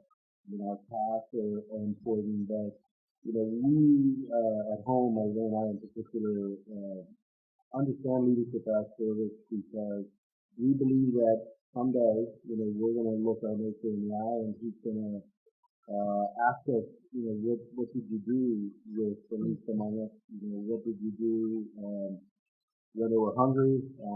Did you visit them in a hospital or in jail or wherever they were? And I hope my children and certainly that I will be able to say I did the best I could. And that makes me go into the arena. That makes me take on the challenge of trying to cure cancer in our lifetime, especially for children. And so to me, that grounds me. And every morning, get up, open the great books of Scripture and reflect upon it. And I would say if you can find a moment where you could do that, I think it'll help you. It'll help you understand what leadership is about. It'll help you understand that success just doesn't happen. You have to work at it. And more importantly, you have to share it. And when you meet successful people in the world, you ask them, what did you really work at? I mean, all the great athletes, and I've had the privilege of meeting many of them, especially at the Miami Heat, they'll tell you they work at the things that they're the least good at, right? It's not the things that I'm really good at that I'll keep practicing, but some of the little things. But thank you for the opportunity. God bless all of you. Thank you. Thank you very much. Okay, just quickly, Katira, just some final words. My final word for everyone is don't limit yourself. Your brain sometimes can be your four walls that you box yourself in. So this year, or for the remainder of this year, I would like you guys to jump out of the box. And do I have any yogis? One at front. Well, one in back. doing some yoga. But what I want to tell you about that is, I've been doing yoga since I was 16, and on and off, and I'm now 33. I know most people don't tell their age, but I'm now 33. And for the first time ever this year, I was able to stand on my head in yoga. I was able to get into crow pose. I was able to jump into a downward dog, and it really, really amazed me that I could do this because I've been practicing yoga since I was 16. But what happened to me was I was in class one day and I said, I'm going to do this. I'm just going to do this. I can do this. And I finally stood on my head, finally got into third pose, and I finally can just stand on my hands with this body weight. Okay, because I was way thinner when I was 16 up until I was 25. So what that did for me was made me realize that I was the only person who was limiting myself from getting in my own way. So jump out the box, just do it, and get out of your own way. Well said. Thank you, Deb. And to build on that, get out of the box, jump in there. I think every single person I look out into the audience, and we're all leaders. And so my words are, you are leaders. You have to embrace that, move with that. I started out, just as the queen of my crib. I was the leader of my toys, and slowly worked my way from there. But how do you look at where you are and what you do and what you're passionate about, whether it's in your home, it's in your church, it's in your community, it's in your school, it's in a PTA meeting, and just be that leader that's always looking out and trying to make the world a better place, to be honest. Because that's the real thing. How are we serving others in our roles and being that leader? So you all are leaders, and I want to encourage you to own that and move forward with that. And use every opportunity to learn something and build, I always talk about this toolbox and the writing piece of heart. So your tips and your tools and the lessons, keep adding to your toolbox. Every experience gives you a new tool that you can add into your box in terms of your leadership skills. So own your leadership, own who you are, move forward, and grow at your box. Thank you. Thank you. Winston Churchill, in the aftermath of World War II, said, all of life is preparation for a job you're probably never going to have. And he was asked that in the context of how you keep it all together. And as our panelists have said this morning, you got to look for the natural connections and put these dots together, because it's the mosaic of all those experiences good and bad that puts you there. And when fear confronts you, remember this morning when I said confidence is the stuff that turns ideas into action, like the Power did with her yoga. And then in the book, because it takes a lot of people for me to do me, and I'm forever grateful for the opportunity to serve and to lead.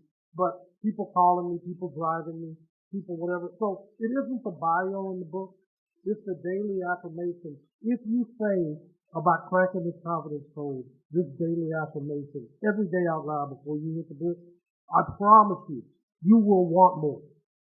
You will accept nothing less.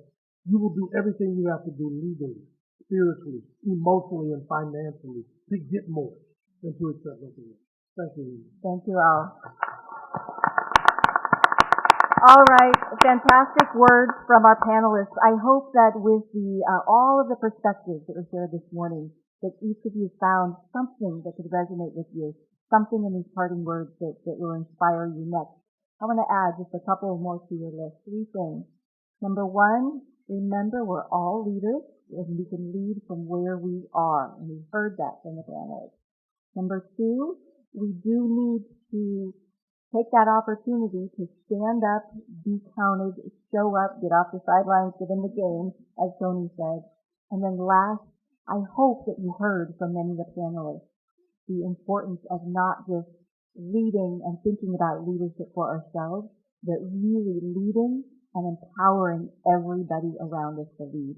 So with that, I say thank you. Let's give our panelists one more round of applause.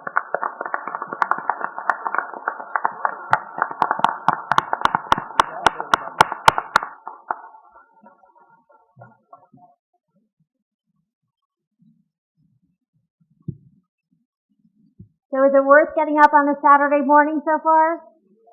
Good. Great. We'll just give our panelists a moment to exit the stage.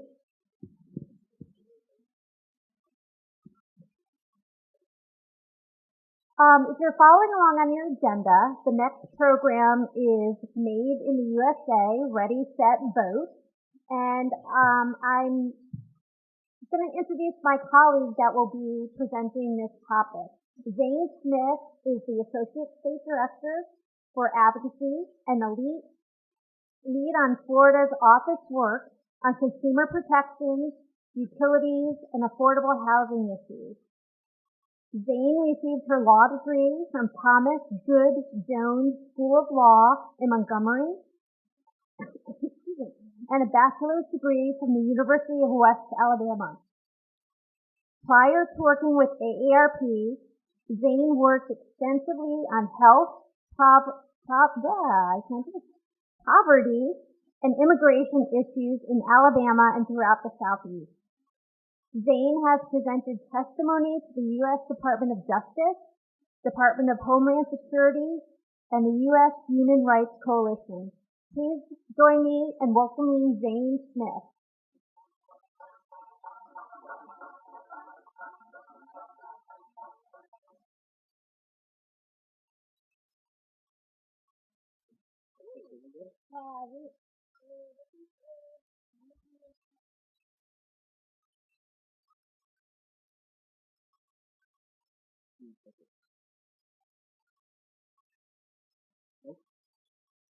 Technical difficulties here. Nope.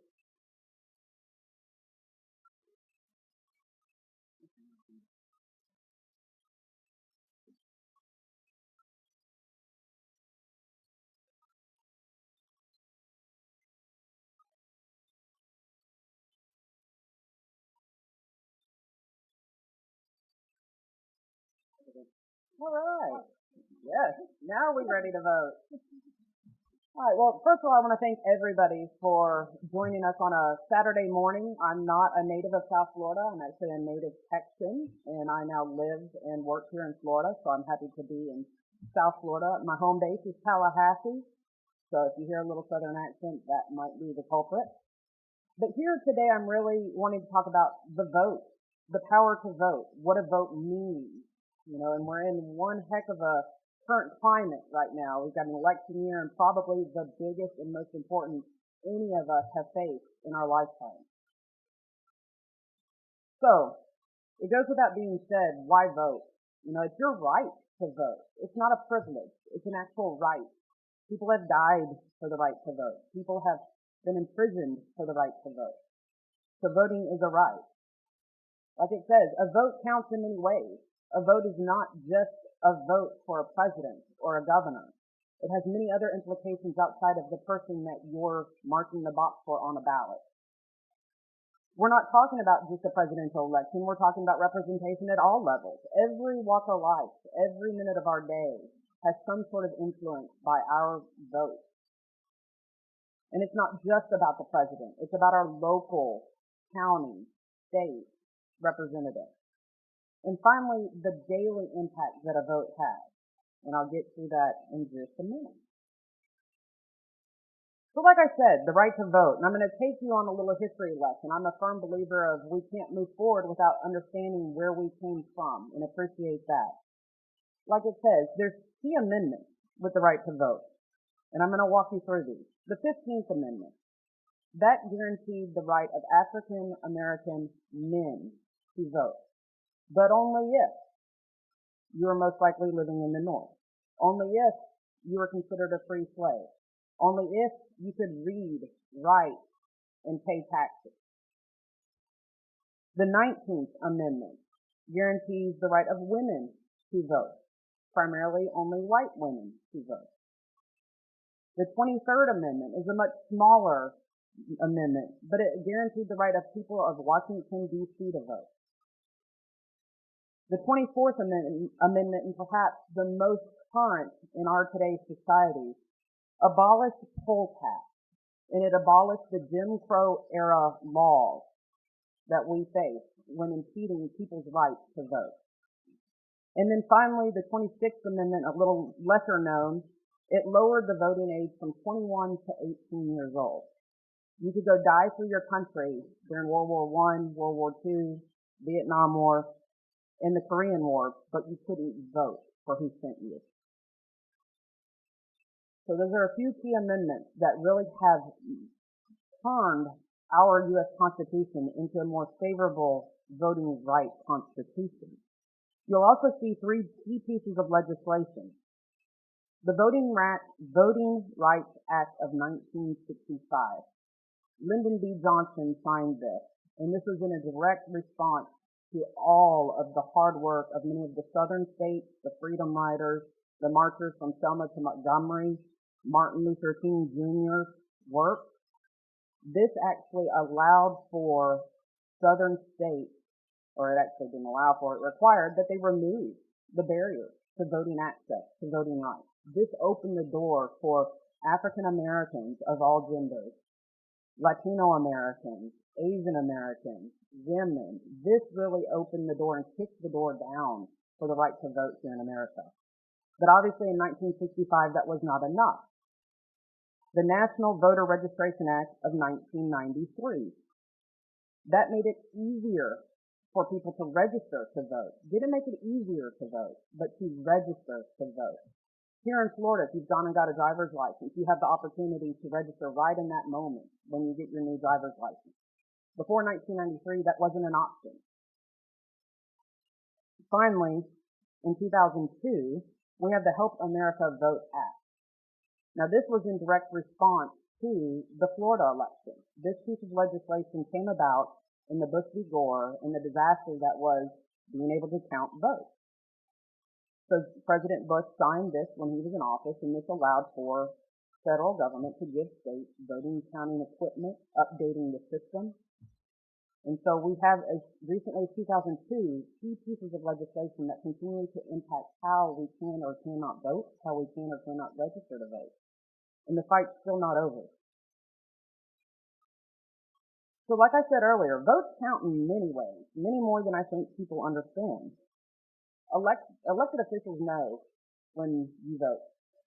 I work a lot in Tallahassee at the legislative session, and many of the senators and representatives that I go visit know exactly who is voting in their district.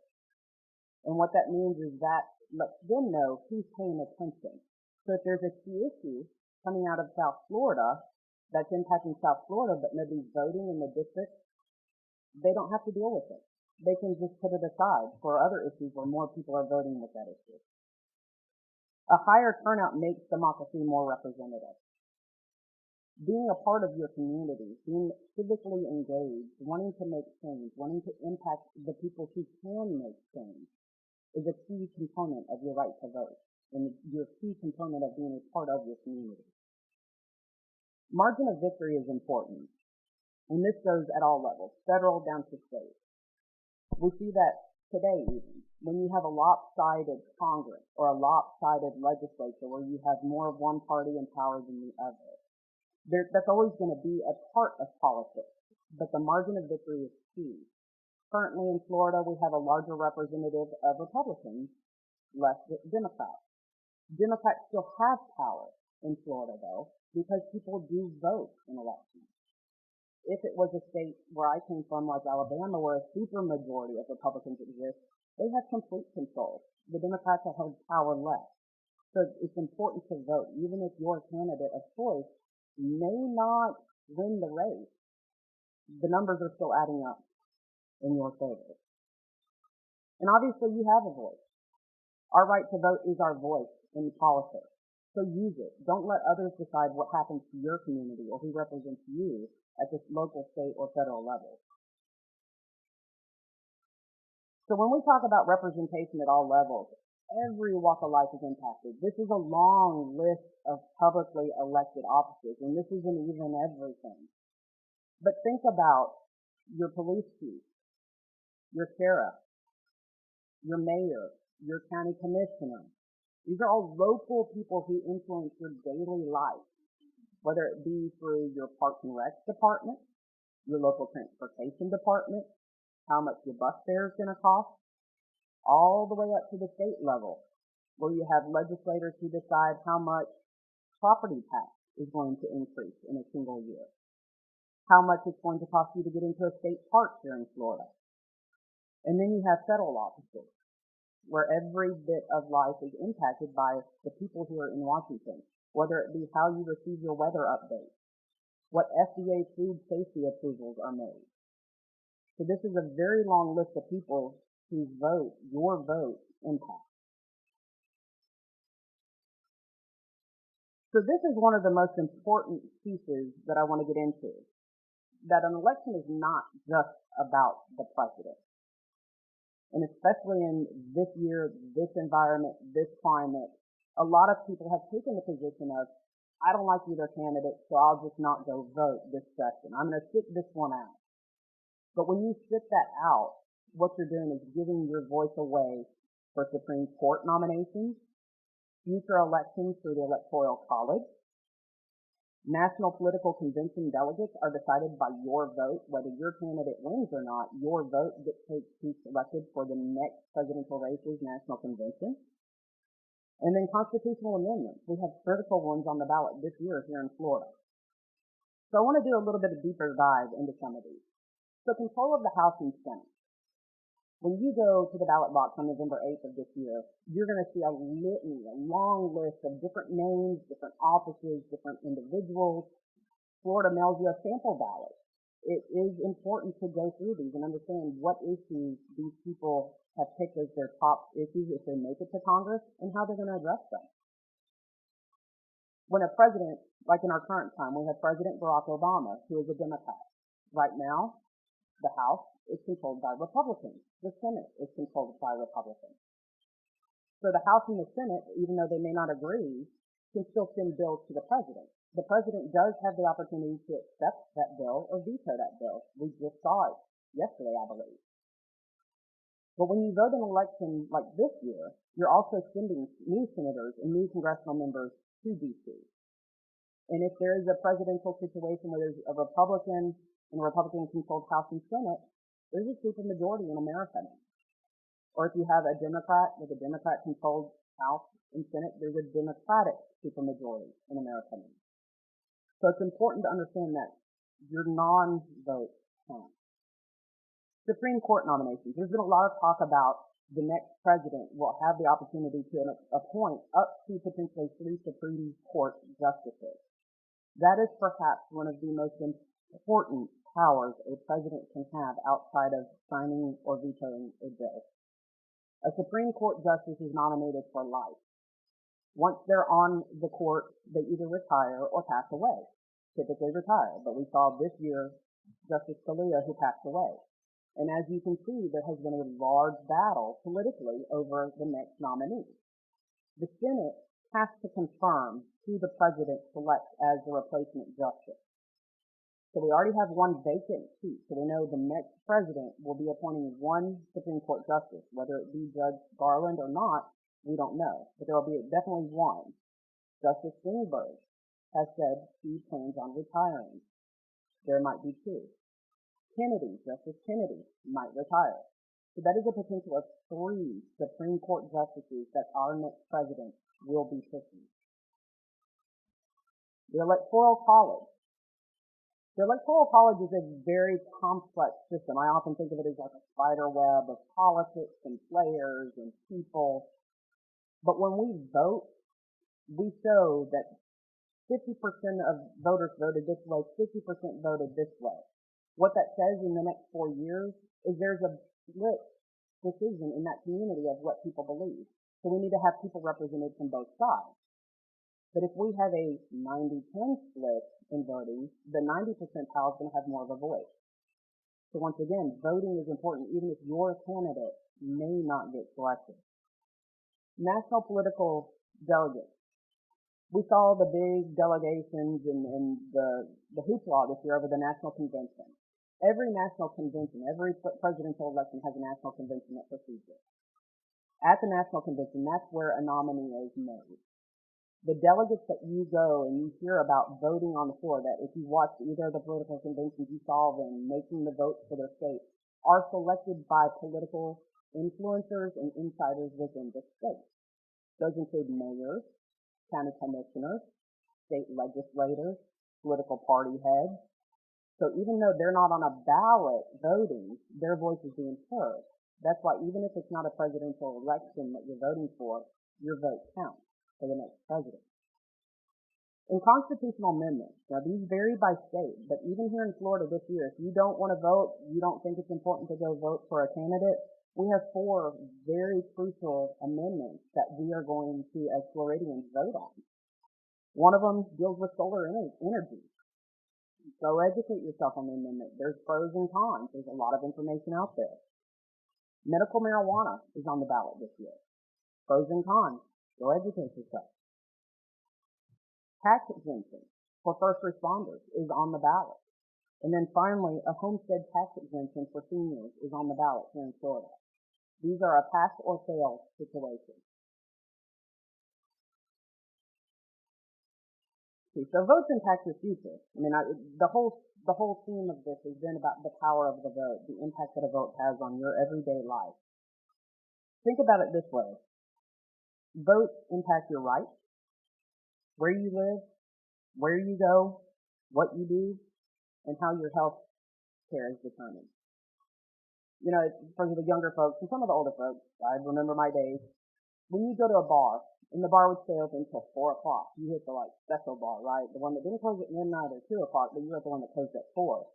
That's because the city allows it. And the city allows it based on the people who voted for the people making that decision. And the city also allows it because you voiced your opinion. Healthcare. Everybody needs healthcare or will need healthcare. One of our biggest battles in the state and in the nation has been about healthcare access and getting people who don't have healthcare on healthcare rolls and getting them insured. These decisions are all made and decided by people who you vote for, whether at the local, state, or federal level. And finally, I want to do a real-world example. So, AARP, this election season, has been doing our Take a Stand campaign, and it's all about Social Security. All Americans at some point in their life are going to be impacted by Social Security. If you work and you get a paycheck, whether through an I-9 number or a W-2 number or W-2, you're paying into Social Security, whether you like it or not. When you retire, you get the benefits that you paid in over your lifetime of work. But if nothing is done about Social Security now, by 2034, people can lose up to $10,000 a year in benefits. So what does this mean with the vote and the power to vote? Like I said, AARP has been running this campaign all year.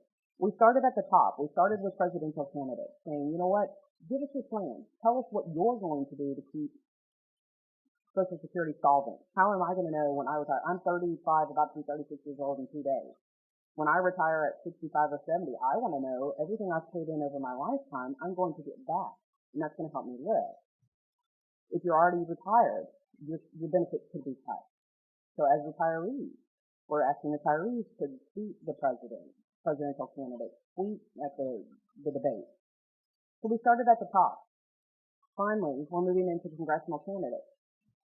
We have seats up for Congress here in Florida and around the nation, and we're asking congressional candidates to tell us if you're elected and you make it to Washington, D.C., what are you going to do? Tell us your plan. Give us a plan. But the people that can influence whoever's elected, either to Congress or in the presidency, are local leaders. So now we're moving into local leaders, talking to our local officials, mayors, commissioners, city council members, state reps, state senators. What are you going to do? How are you going to get our representatives in D.C. to address this issue?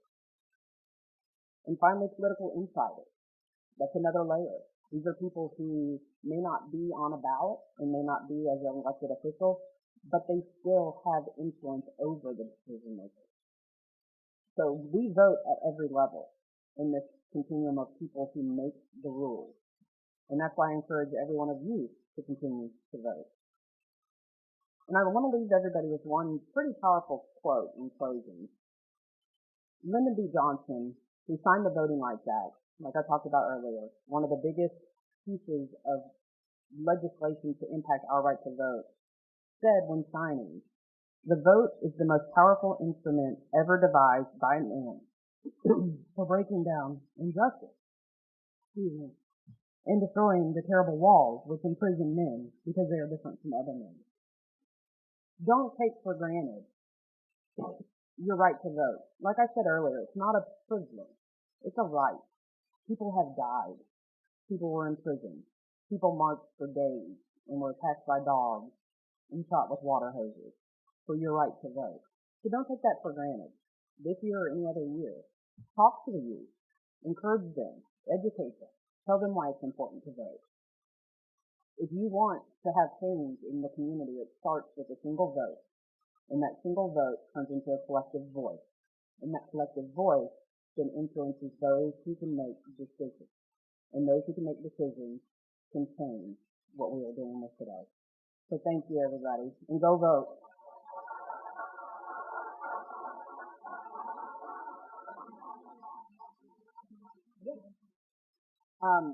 One thing I failed to mention that I do understand is happening today is there will be at the lunch session voter registration. So if you have not already registered to vote, the time's ticking. So I encourage everybody to take advantage of the voter registration today and make sure and register. And November 8th, big day, vote.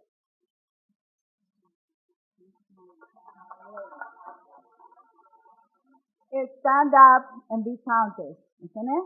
Being good? Oh, yeah. Let's rejoice and let's celebrate that we are all together. I think that this is a special day. As Zane was saying today, the power of our voice is when we sing together. So we are going to continue the journey of this day of Destino.